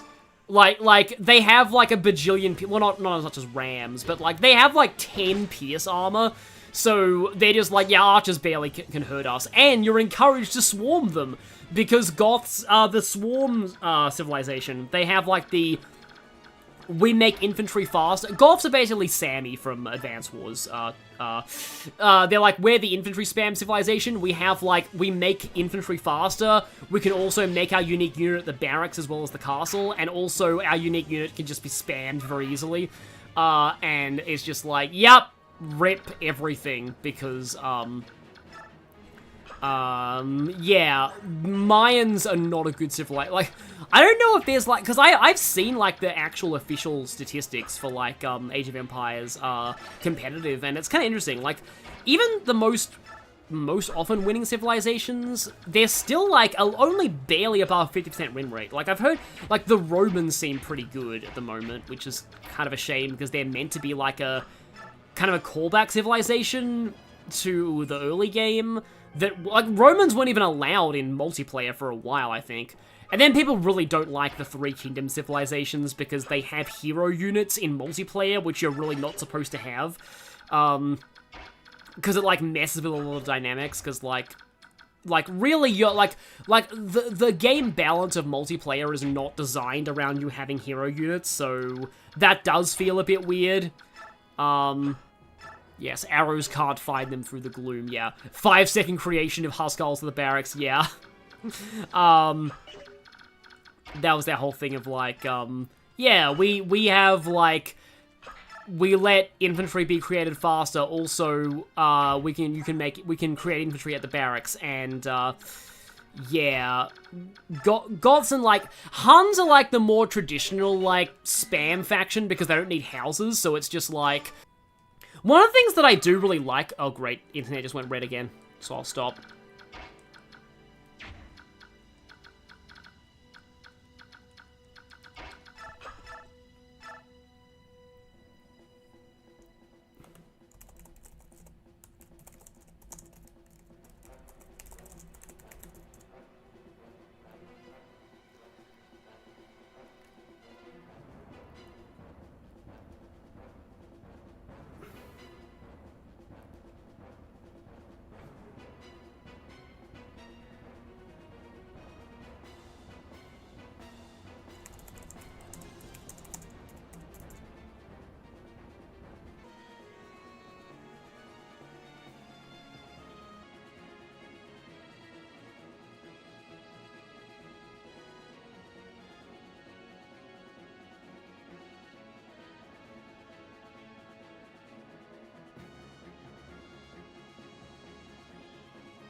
Okay, this is really weird because, like, it says that there's kilobytes per second. It's gone green now. For the first time in ages. It might be back. Might be. The sound's delayed. You might need to refresh. But yeah, don't count on it being totally to, like, resync it. Oh, right, I forgot that, like, the general up the top there is a named character. I should have my mic back on. Because I turned my mic off during the whole, you know, incident.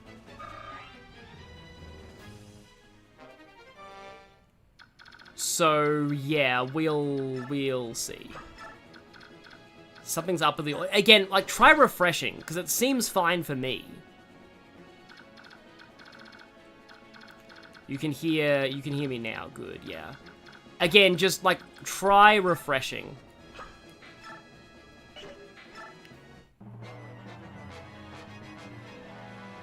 Oh, yeah, this guy has Purge for some reason. Oh, no, that's another sleep. Okay, good, I'm surprised that missed Kieran, because his, you know, resistance is so low. But okay, yeah, here we go. Here we go. Okay, yeah, that definitely hit, because, like, if it misses, you know earlier, because when the two bolts of lightning cross, it like, just stops there. If the animation continues any longer than that, you know it's hit. Just like I knew Mia got hit with Bolganone last time. So I hope this works. And I would say that if we finish this chapter, that's where I'll stop, but, like, I have a really silly thing I want to do for the chapter after this. You didn't have the... Yeah, I didn't have the Sonic Sword equipped. I do like the javelin throwing animation. Like, honestly, for, like, the first Fire Emblem in, like, fully 3D, I don't mind the graphics of this game. A lot of people used to really hate them, but I think they're fine. Like, yeah, it's only with something like Pokemon Scarlet and Violet that I kind of get. I didn't really finish me talking about, like, the Pokemon, my thoughts on the Pokemon stuff. Really, it's just, like, I am more interested in Wind and Waves than I thought I would be. Just because, like, it looks pretty solid, actually. Like, the graphics look pretty good. The downside is that, open world is still a very hard sell for me. I prefer to have more, like, strictly plotted out challenges with very clear level curves, and, like, I like Sun and Moon a lot, because, like, the boss fights were really cool in Sun and Moon. Yeah, we have this guy. His stats are very weird. He has 15 magic for a general for some reason. He does have Wrath and a Brave Lance, but, like, his attack power is not that high. So he's usually not like... Oh, Mia can actually just straight up get to him this turn. Oh yeah, the Sonic Sword barely does anything because he's like, how much might does this have? Oh, that's 16. Yeah, I think I'll swap over the Armor Slayer to Mia. Because I could just potentially just Ether and penetrate this guy's defense anyway. But yeah, no, I said that Scarlet and Violet do run pretty well on Switch too, but, like I said, Ether. There we go. Ether is Nature's Armor Slayer, well, it's Ike's Armor Slayer. But yeah, I like that they're giving it another, like, year as well. Like, that's good. Like, another year of dev time. Okay, that is a 1 round. Not bad. And I have no opinions on the starters at all, because I don't choose my starters until I see the final evolutions. Because, like, like, Sun and Moon, Incineroar, more than anything, Incineroar taught me never to trust first evolutions. That and Meowscarator, because, like, yeah, I like Incineroar, but, like, Incineroar is not what anybody expected Litten to turn into. And I feel like that's just a prime example of why you just don't want to, Aha, Rayson is chanting for the couple and Volk. But yeah, so, I was saying that, like, hi, Sage. If Ike doesn't double you, I'm gonna be sad. Yeah, kind of figured. Also, I do need Soren to get to the boss. Oh, not even Soren doubles you. Okay, I guess we have to do a couple tag team here. I almost feel like the only reason Skeledirge is quadrupedal is because the fans were just complaining so much about bipedal fire starters. Like, I thought Emboar was fine. Emboar would have been okay if the last 2 starters weren't firefighter. I'm just glad they're not doing firefighting anymore. Like, like, Incineroar, I'm fine with it because it's not firefighting. So, yeah. It's a little annoying and competitive, I'll give them that, but, like, you know, it's... A lot of things are annoying and competitive. Short Spear is an exact kill, I guess I'll do that. Ike and Soren speeds are almost identical, yeah.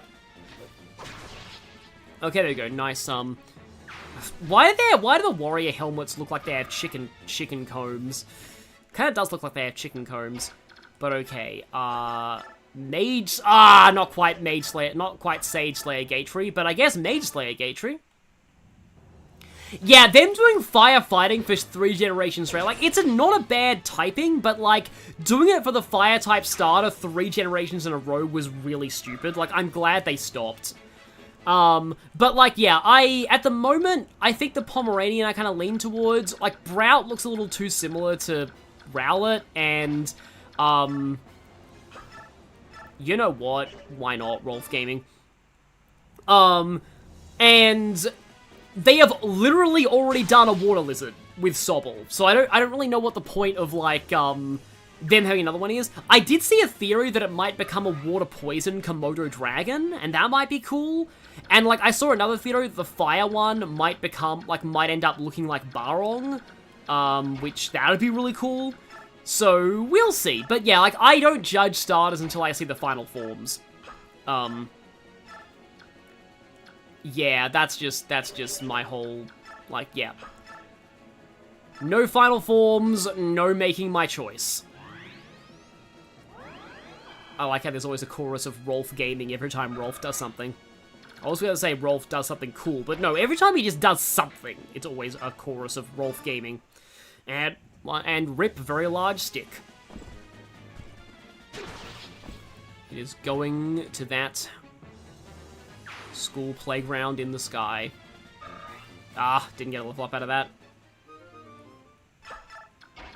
But yeah, so overall, cautiously optimistic about Wind and Waves. And yeah, like as I said, open world is a very hard sell for me. I don't really like open world games very much, and like the new Pokemon games being like open world, I just feel like it's just really just trend chasing, and I don't...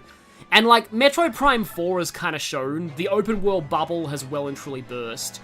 Does sleep have better accuracy the closer you are? Well, Kieran is getting very lucky at dodging sleep.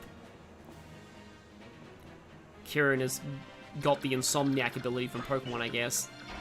And yeah, you don't need to worry about those warriors, because this is Seas, not Route, but you can fight them for experience if you want to, I guess.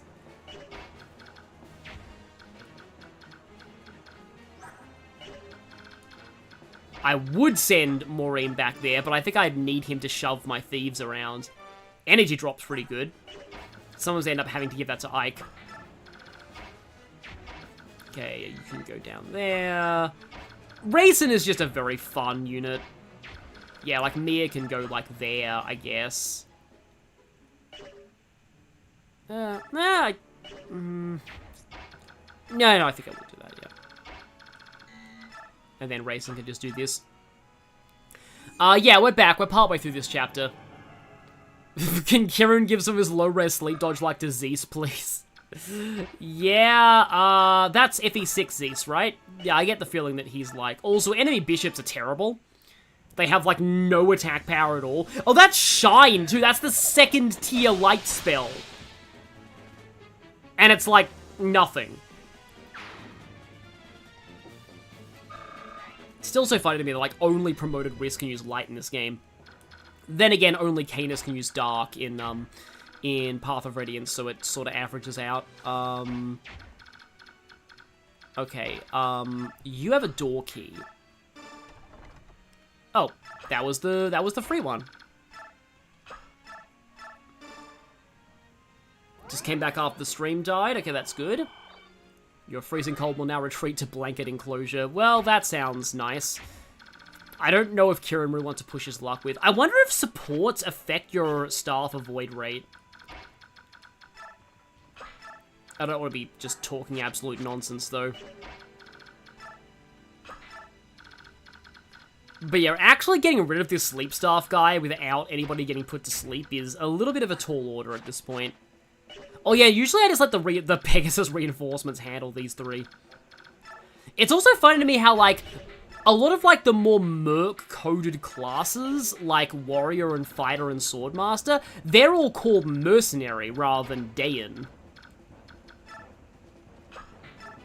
Engage Micaiah having Shine for some reason. Oh yeah, she has that. I completely forgot that she had that. I want to say there's going to be reinforcements from here eventually. Like, I would be surprised if there wasn't. I'm just like...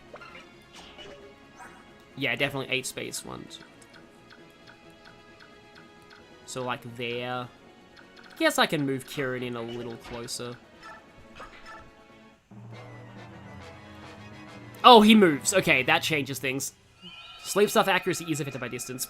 Wow, he is lucky at sleep dodging. Wow, this is ultimate insomniac Kieran. Oh, hi. So you've chosen death, I see.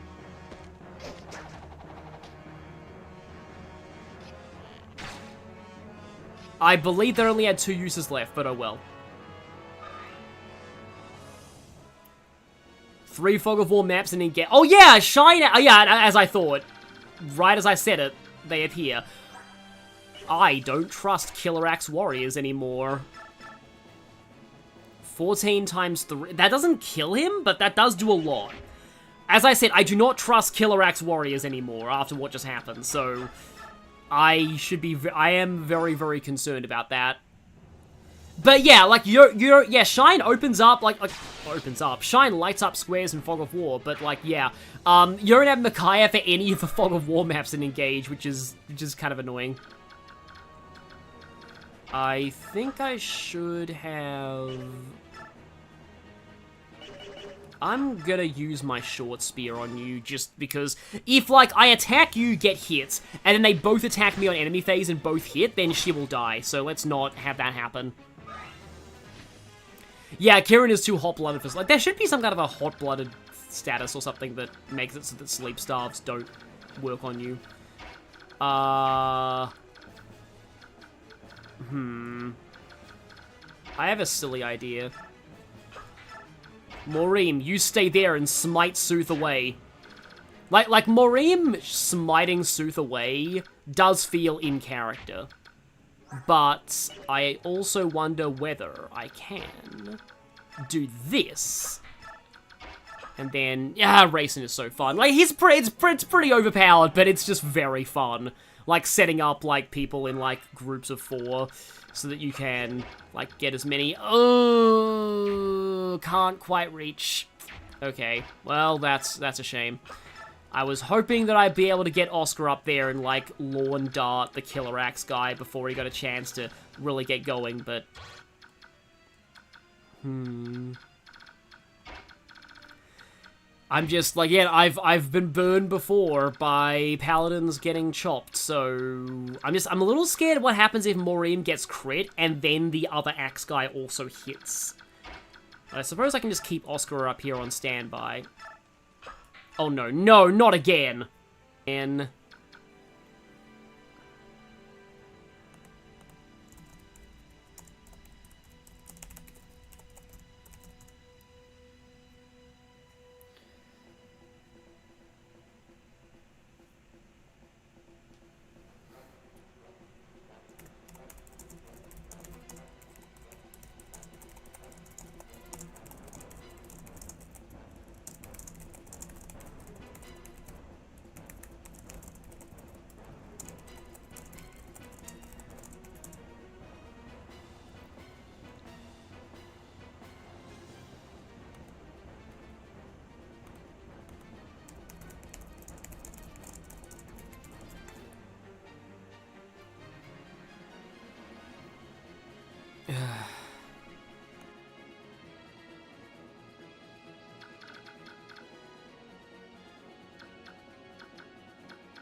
Okay, it seems like it's back now.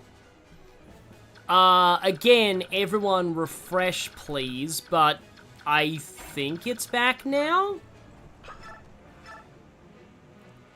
I do not like that crit chance. I said before that Kieran's luck was really bad, so let's not have him get crit. Yeah, I'm sending Mia in here.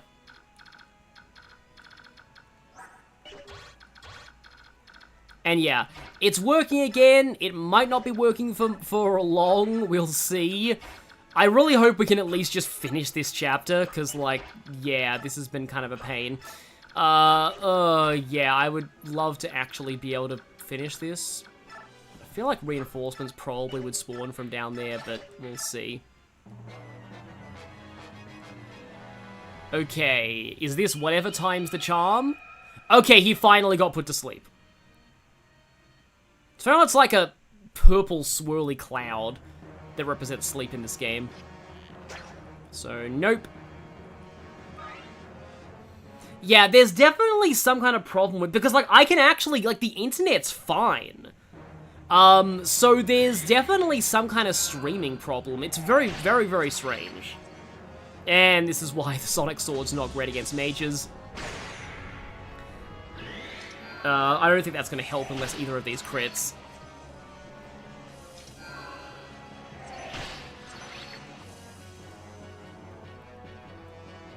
So, okay then. Right, so you're going first. Don't hit me, please. Does the Killer Axe kill now? I think the Killer Axe might actually kill now. It was 30-something damage from a crit from this. Oh, please, Maureen, don't die. Killer Axe Warriors are my... Okay, that wasn't a crit, yeah. I wouldn't know if it was a crit. Like you can clearly tell in the animation if it's a crit, so... yeah, it wasn't. Okay. I'll need to check the stats off this to see if that would have killed, because I was worried about that. But I didn't want to expose Oscar to that, so... It was kind of a necessary thing that I had to... Well, not necessary, really, but, like, yeah, I probably shouldn't have taken that risk, but still. Hopefully, this map will be finished at some point. This is like the one time Ina's been a threat to me. Killing the stream. Gonna have to step away for tonight. Yeah, that... Holy crap, Tanith is ridiculous. It's like, I want to say that she's actually pretty comparable to, like, a level 20 promoted Marsha. I knew that would... Yeah, I knew that would happen. So yeah, you... 29 on 15. So yeah, you are doing 14. 14 times 3 would be 32, right? No, that wouldn't have done it. Yeah, that wouldn't have... I don't think that would have done it. So, hopefully I'm calculating that correctly, but I think... Oh no, I can see now, I can check. Yeah, it's 14, right. Yeah, no, that wouldn't have done it, so... Okay, he was still fine. No! It's gone red again!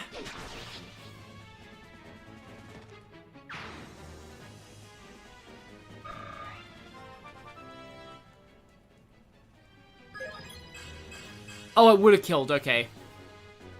And also, it's buffering again.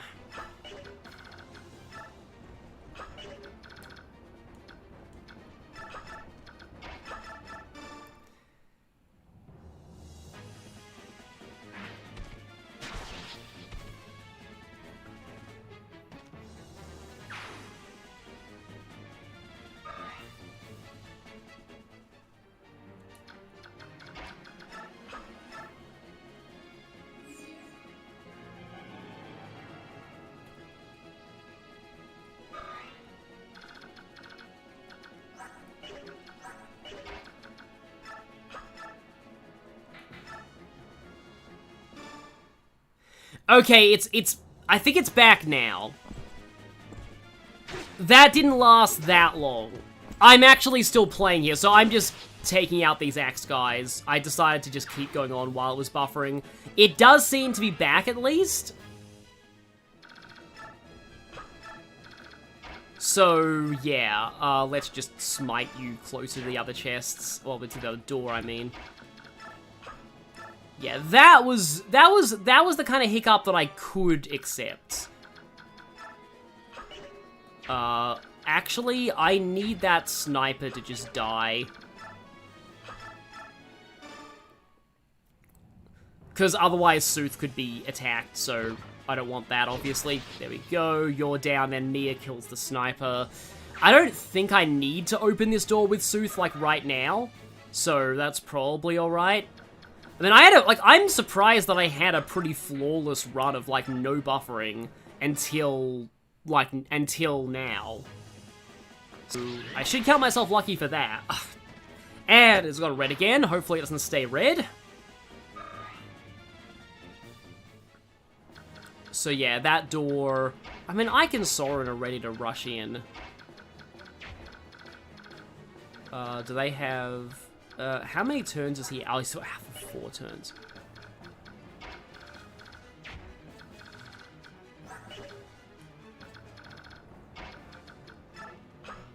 Okay, okay, it's coming back, it's coming back, it's coming back. It's coming back. So,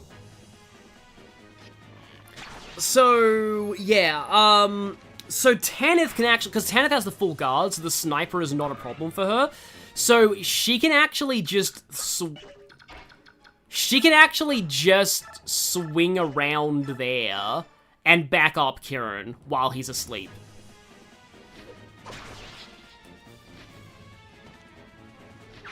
Yeah, the connection is really frustrating. I want to see if I can at least finish this map, though. Because, like, I'm so far into this that I feel like I might as well. Though I do need to basically get Soren all the way down to Ina. Maybe I will do this. Okay, there's 3 guys and a Swordmaster. I don't expect them to be that big of a threat to Ike. Also, 1 shot, that's nice. Do want to save Rude Buster. This sounds weird. I do want to save Rude Buster for... And it's buffering again. I do want to save Rude Buster for the boss.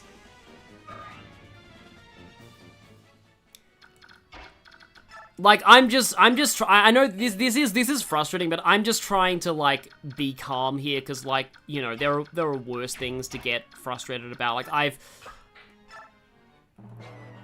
yeah, it's all... Don't put me to sleep, please. Ah, dang it.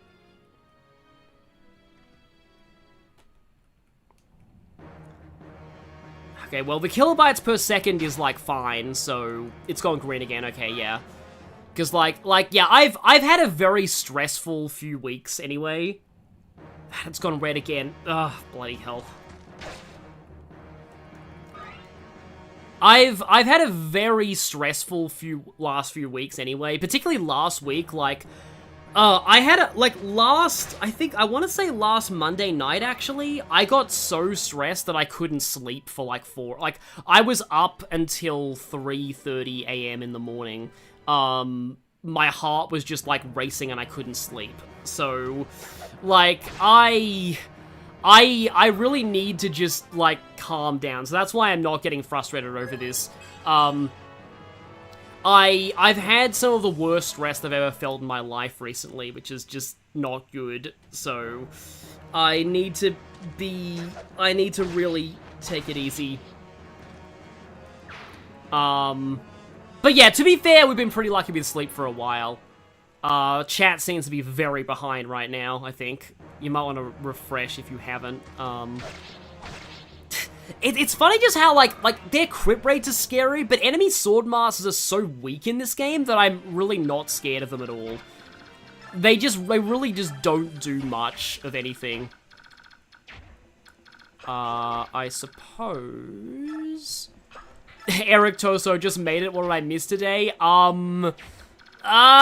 Today's been... We've had a lot of buffering, and now it's buffering again.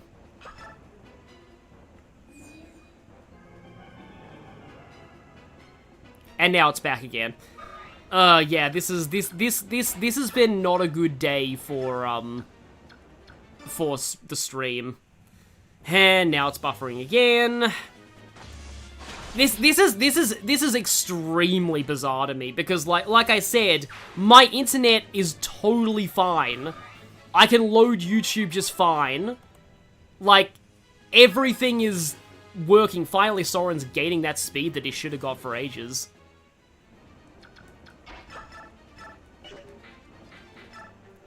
Rare use for a slim sword here.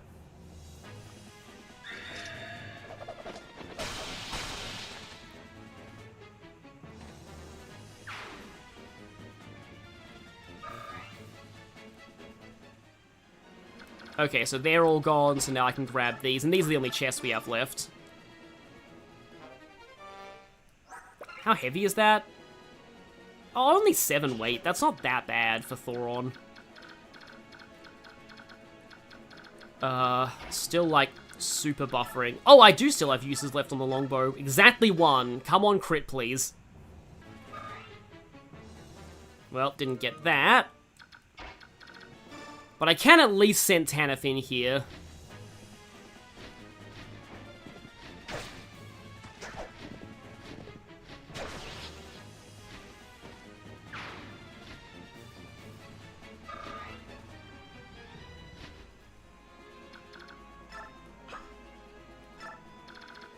Okay, the bishop's up there, right then.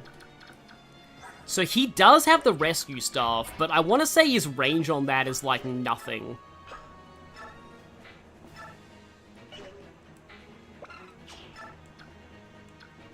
Because I do want to... I'm going to need to eventually bring Soren down here.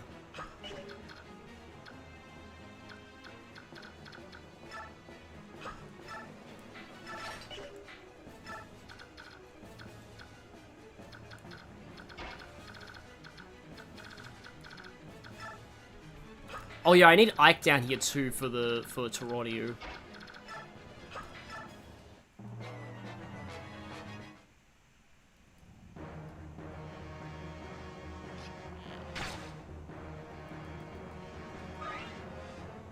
I mean, at least Kieran can level up while he's asleep.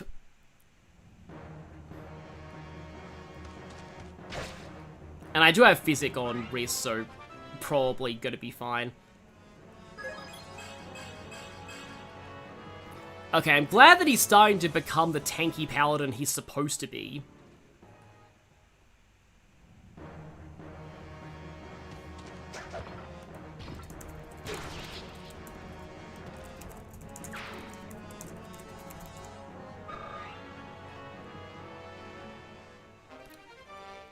Okay, it might be coming back now.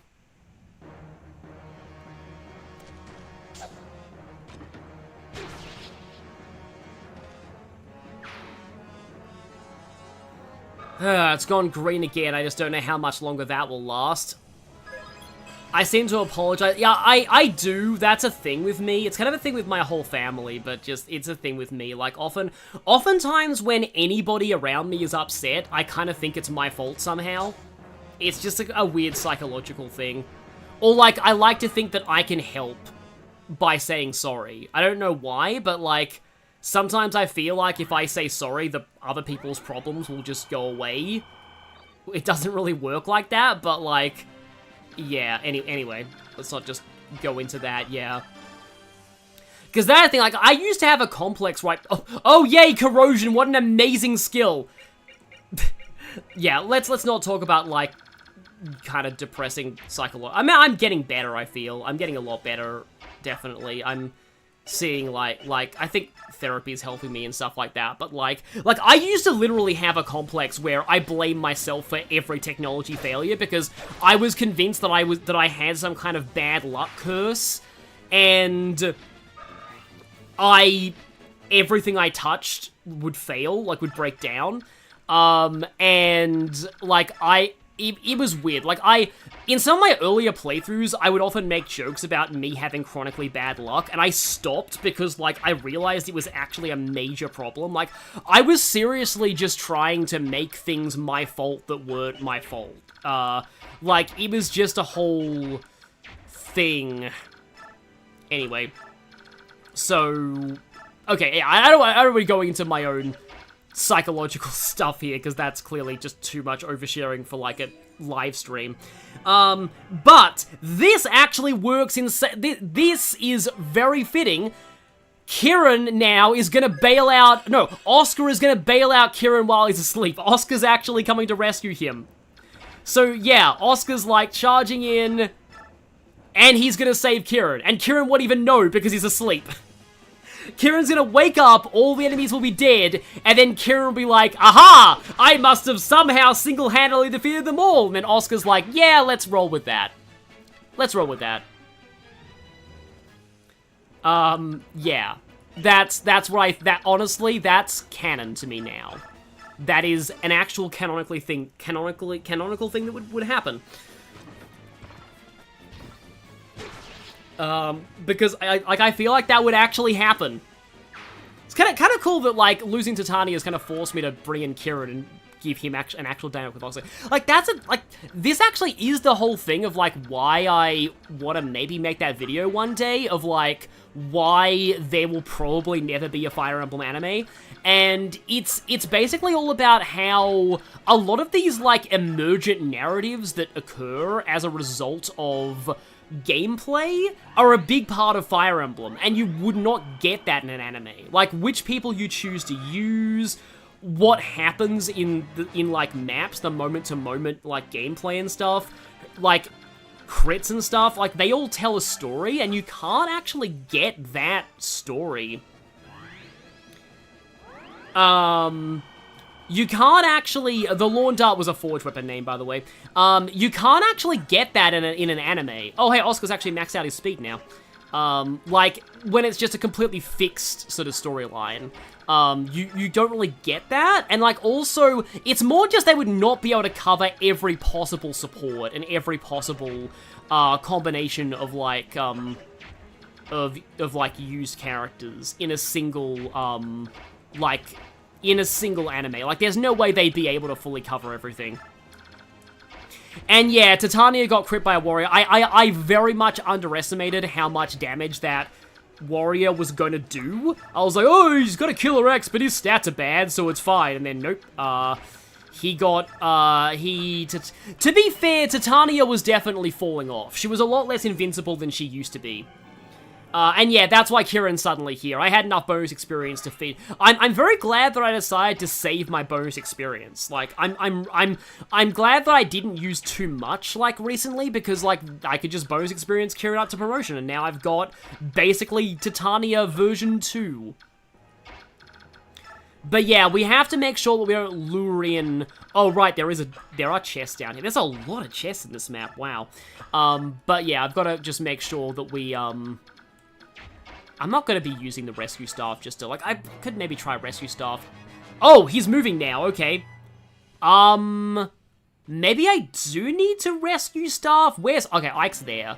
Oh, no, I can definitely get Ike down there this turn, either with the rescue staff or Rayson just detransform. Okay, not with, or I rescue staff Rayson. That could also work. So here's the problem. If I gets put up there with the rescues... Hang on, I have a better idea. So... Okay. If I put Soren there... And I do this, I believe this forces Ike to go below Riss instead of above. I'm not really sure what... I love how the warping animation with Warp and Rescue is the same as for the Black Knight teleporting. Like, I love that aspect of it. But, so, I don't know exactly what determines, like, what tile you end up on when you're warped or rescued, but I did that to ensure that Ike ended up below so that he can definitely talk to Toroniu. So there you go, Toroniu's joined. So, Toroniu is, he's probably not as strong as, like, a promoted Brawl or Gateway by this point, but he's still pretty good. And he comes with, he has A ranks in both lances and swords. He has very good weapons to start with. And he has an occult scroll, like, in his inventory. So, I mean, you could steal that, but, like, you'd better off just recruit him, because, like, it's Ike. You're not going to be able to not recruit him. But he starts with Resolve, and Resolve is... I'm not sure if I'd call Resolve the best skill in the game. It might be. So, Resolve is insanely good. Resolve is when your HP is half or less, your strength, skill, and speed are multiplied by 1.5 times. And that is, like, In Radiant Dawn, they nerfed this so it didn't buff strength.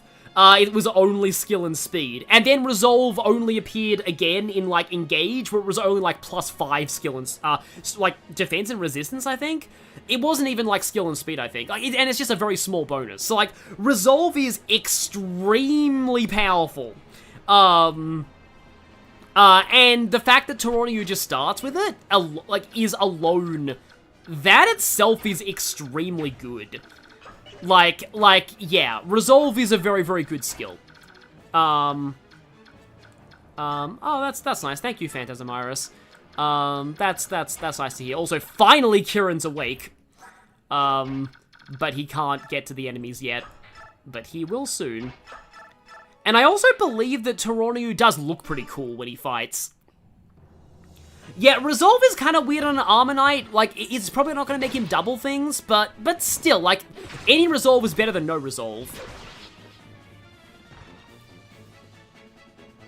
And then in Radiant Dawn, then, you know, Toronto is like an early game pretty strong character for the Dawn Brigade. He kind of carries them through some of the maps. Toronto is pretty good there.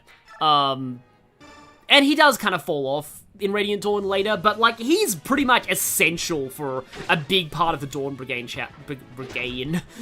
chapters. Oh yeah, and his speed doesn't really have that many levels left to abuse the Night Ward to fix it. Yeah, oh yeah, he's only level... He's level 14 too, which is pretty high, for this point. Like, so, like, he's not gonna... He can only level up 6 times. So, yeah, that's, like, iffy. But yeah, like, he's fine. If you need a filler deployment slot, you can do far worse than him. And you might as well recruit him anyway, because he has really good weapons in the Occult Scroll. And again, Resolve. Any Resolve is better than no Resolve.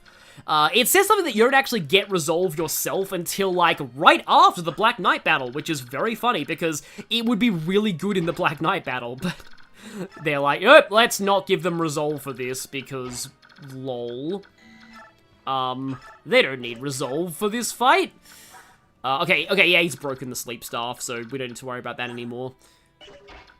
I'm gonna be a little cautious with Tanith right now. I am liking that I'm banning reinforcements, because, like, normally I just use the reinforcements all the time to just lure enemies and stuff. But yeah, Positivity Beam, thank you, Phantasm Iris, thank you for all of this. Toronto, Master of Ledges, yeah, exactly. In Radiant Dawn, he is amazing at choke-pointing ledges. And attacking with, like, tomahawks from down ledges. Like, yeah, he's pretty good in Radiant Dawn. Of course, I start saying, yay, positive vibes, and then immediately the buff.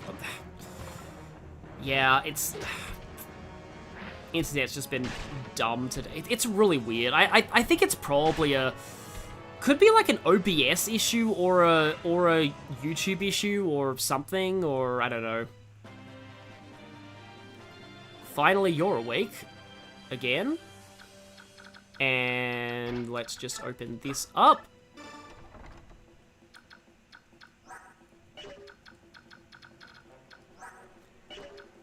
So, okay.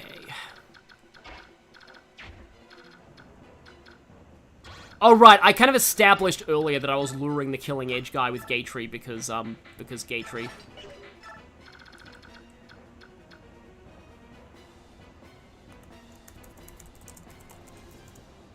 This movement,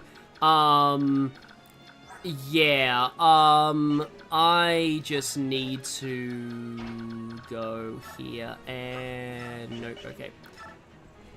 I'll Kanto back. Went red again, of course it did.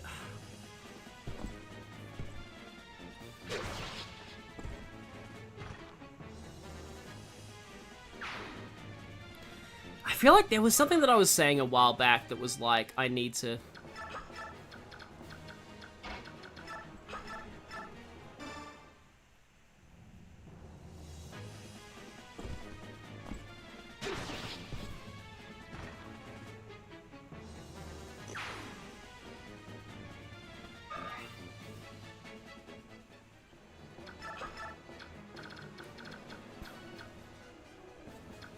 Yeah, no, I'm not gonna beat myself up over this. It's just not worth it. It's fine.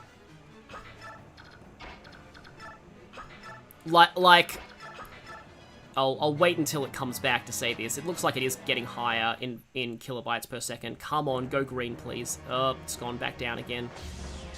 It's gone back down again. Come on. Oh, unfortunately, it's still buffering for this, yeah, but, like... There you go. Oh, it's gone down to 0.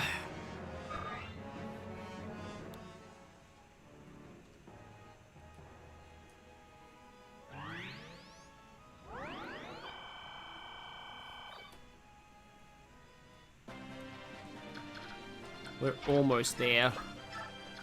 Oh, right, I was going to talk about corrosion and, yeah. I am glad I didn't miss that. Brave Sword.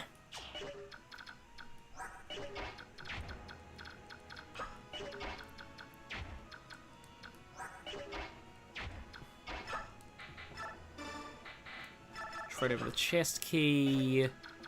Okay. That chest contained Master Seal. Okay, that's pretty decent. But yeah, that chest had a Brave Sword, so definitely want to get the chest down here. But yeah, so we're pretty close to where... Okay, I guess I could just have Soren go 1 forward, and then we're really close to finishing out this chapter. But like, what I was gonna say... So the thing that I was gonna talk about earlier that I didn't get a chance to was like... So, I can't believe they put Parity and Corrosion in this chapter.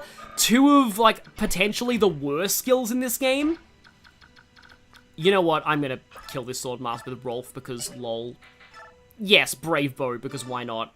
I like the way the Brave Bow looks as well. Yeah, there you go. Yeah, Brave Sword's definitely worth the 50 gold for opening the chest. So, like Parity cancels the effects of both sides' skills and supports and terrain. So, the idea of Parity is that you fight on, like, your raw stats alone, and, like, your weapon stats. So, like, you get no terrain, no supports, no skills, nothing. The problem is, so few enemies in Path of Radiance have skills and terrain bonuses that it's really just not worth it. Like negating, because all those things like skills, terrain, supports, like enemies never have supports in this game, I'm pretty sure. Except in like Ashnard and Petrine have like a bond support, but you'll never see that because they never fight together. Alright, blah blah blah, hi, I'm a dragon, blah, yeah. You're here, you're a dragon, we get it, you're very scary, except you're not really. I just kind of want to finish this chapter. But yeah,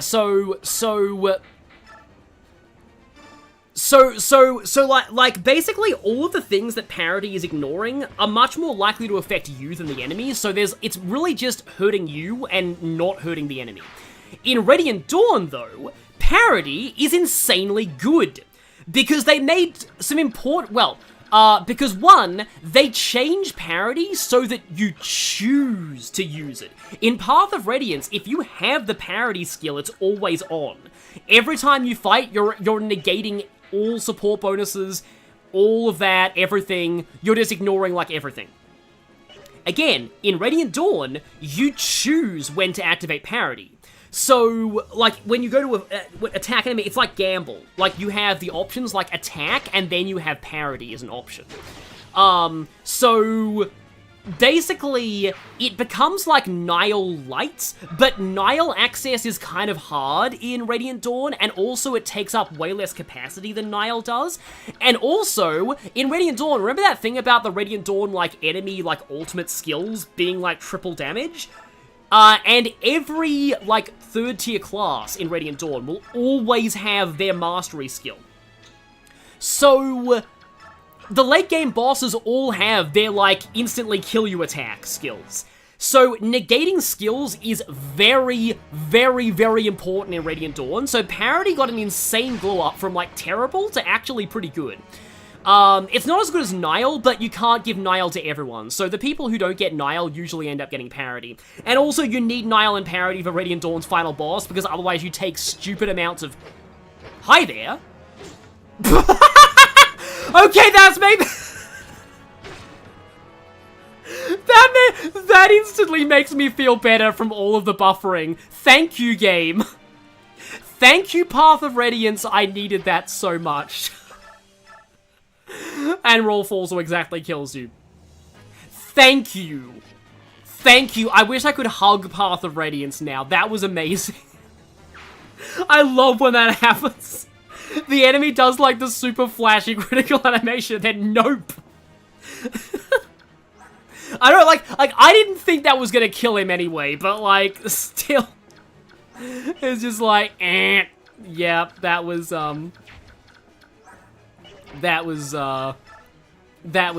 amazing. Like, I love that the game still lets you crit when you'll do 0 damage, because some games don't let you do that. Like, some games are like, if you're gonna do 0 damage anyway, just rig you to miss or something like that, but, like, no. The fact that Fire Emblem actually lets you crit even if you would do 0 damage, it's comedy gold. I love that. So Ina, I mentioned before, she's kinda scary. Slight problem with Ina, she has no way of attacking at range, so you can just stand here. Yeah.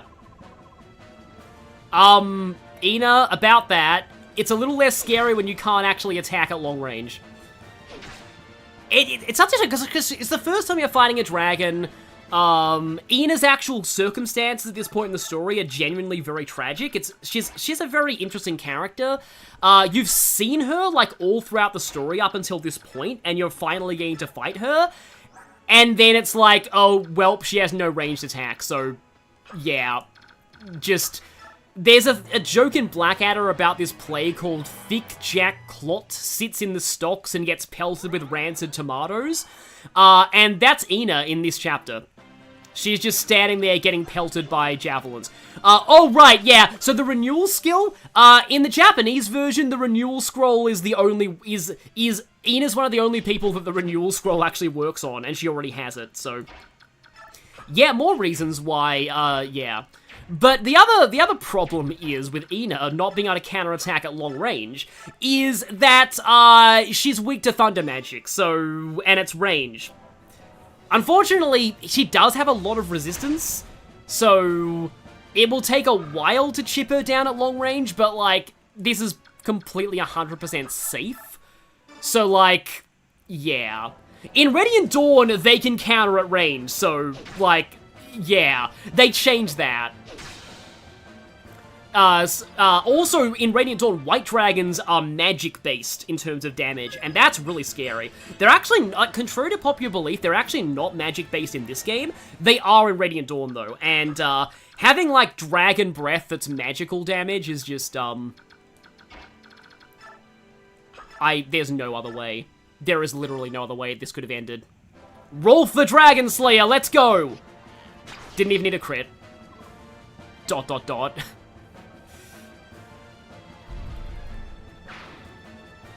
also funny because she disappears, but she doesn't actually die, spoilers.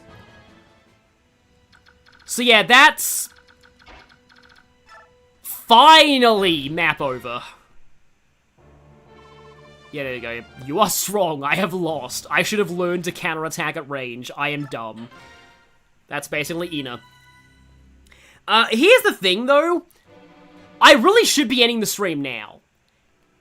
And I should be ending the stream now. Oh yeah, this is where Zelgius first shows up, isn't it? Yeah, that's important if you actually are not skipping cutscenes. But...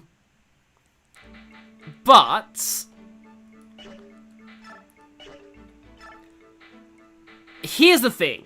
I really should end this stream now, but, like... there's something really... I want to do something with this next chapter. Let's just say, with what I want to try and do, we have time for one more chapter. It's dumb. I'm gonna lose a lot of treasure by doing this. However, I need the stress relief. I think I'm gonna actually do it. So, we're doing one more chapter in this stream. And you'll see, it's one whole more chapter. If you've seen Path of Radiance speedruns, you probably know where this is going. You really know where this is going. Oh yeah, Phasmars, please don't go, like, too far, or, like, yeah, exactly. So yeah, Kwang, yeah, thank you. yeah. So thanks to mods who are paying attention to that. So, unfortunately I don't have bolting anymore, but I do have meteor. So, oh, Mia has cap strength now? She does. It's a pretty low cap, though. I'm gonna have plenty of time for bonus experience in the next chapter. So, okay then. So. Oh, there's Zelgius. Hi, Zelgius. Zelgius got a cameo, at least. So, who I want for this, I need Rayson. I 1000% need Rayson. And I think I might actually want to give Rayson a, Laguz Stone for this one, too. I think Mordecai still has his? Yeah, he still has one. Okay, so yeah. I really, really need Rayson for this. And I want to bring Khalil and also Tormod. If this goes right, I don't need Riss. So, I said earlier that Tormod has a C rank in fire, which means he can use Meteor. Wait, where's Soren? I need Soren. Why is Soren not here? Wait, is Soren? Soren should be here, right? Where's Soren? Oh, he's there for some reason. I guess no more Reem. I 1000% need Soren here. So Soren's there. Khalil's there. I have Rayson. I will probably need to kill off some of the initial enemy. I mean, this is doable without, like, transformed Rayson. You need to get kind of lucky with the hits, though. Especially with Tormod, because Tormod's accuracy is not super reliable here. But the speedrun doesn't train Soren, so maybe I don't even need Tormod. So let me just check. So, okay, Soren does have C and Fire. So, okay then.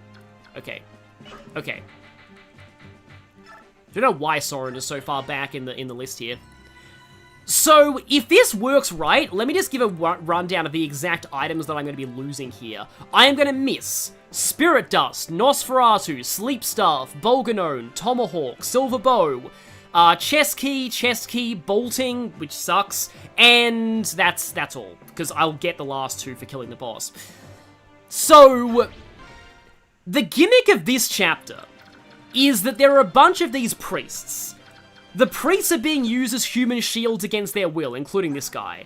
If you don't kill any of the priests, you get a lot of bonus experience at the end of the map, and you also get the S-rank staff. So, the main way you're supposed to do this map is, you're meant to push the priests out of the way, with shoving, so that you can actually get to the other enemies. However, this is a defeat boss map, and the boss does have a lot of HP, but the boss is able to be meteored from the start of this map. So, yeah, if this misses, I'm probably gonna reset. I know that I'm breaking my no reset rule in an Ironman, but, like, I have to show this because this is just really silly. They're not gonna get a chance to get to healing. Oh, right, he has Colossus. That's why her Niall's activating to cancel that. So yeah, he actually does have the warrior, like, ultimate skill. Which boosts your damage based on how much heavier you are than the enemy. But, like, so I do that. Then Soren goes and trades the Meteor. And uses the Meteor. Not even Ike would fix that. I'm gonna need Rayson somehow. But I can always shove Rayson. 100% actually is good. Also, Adept would be really funny. Didn't get Adept. But at least we know that's 100% accuracy, so I don't actually need Tormod. In the speedrun, you end up using Tormod for this, because Tormod can actually use C-rank fire tomes at base, and, like, if you get lucky, Tormod can just finish it. But yeah, I can't get to Soren with Rayson yet, but I can shove Rayson. And I guess I'll do it with Rolf. So yeah, shove Rayson, sing for Soren. This is one of my favorite things that I learned from speedruns. Like, I don't actually know if this is, like, the optimal speedrun strat anymore, but I love the fact that this is an option. Also, this guy is defeat quote. I'm not gonna say it because YouTube might demonetize me for it. I'll just leave this on screen. Yeah. He didn't say the babies part in Japanese, so a lot of people, it's funny, it's a weird double standard where, like, people are okay with localization embellishments if they're this, but they're not okay with it in Fire Emblem Fates. But yeah. Chapter over. Yeah. I don't recommend doing this normally because you don't get any of the chests, but this does give you, like, max bonus experience. And you don't get to kill any of the priests. So yeah, that's over. That's chapter over. And you get the S-rank staff. So that was a chapter. That chapter is so weird. For one, its name is translated pretty badly. It's called Solo. Oh, hi, Zelgius again. It's called Solo in English, and in the Japanese name is One Sings Alone. So, like, I understand why they translated it that way, but in the context of the chapter name, I don't think it really means, like, a soloist for a song. Yeah, look at that. Bonus experience. 720 bonus experience for that. Because we did it in one turn, and we didn't kill any priests. So, that's amazing. Oh boy, the next one's the Pitfall chapter. And probably Clash will happen next time. But yeah, Zelgius got more screen time than I thought he would. Oh, why is this 3 stars? Oh, the Hammer and Staff. Oh, that's the Aimee conversation, isn't it? It's not as funny as the Radiant Dawn Aimee conversation, but I'm pretty sure that is the Aimee conversation, or at least one of them. But anyway, yeah. So, normally in that chapter you're meant to, like, shove the priest out of the way, but, like, the whole just whack the boss with meteors on turn 1 strategy, I just could not show that. It's just such a, like, it's rare that you get a skip like that isn't done by warp staves. So yeah, the next map is is annoying. I don't want to look up where the pitfalls are because, yeah, but I think I'll end the stream now. So yeah, sorry that, yeah, things got kind of weird at one point, but, like, yeah, thank you so much for joining me and suffering through the internet buffering. I'm glad that we actually managed to beat that chapter 21, and I've been waiting to do that. The no damage crit to Gatefree was amazing. I'm glad that happened. Sadly, rip Titania, but again, like, it let us use Kirin, and that gave us some good moments. Like, that's why I like Ironmans. So yeah. So, right. Yes, thank you everyone, and good night, and I'll see you all next time.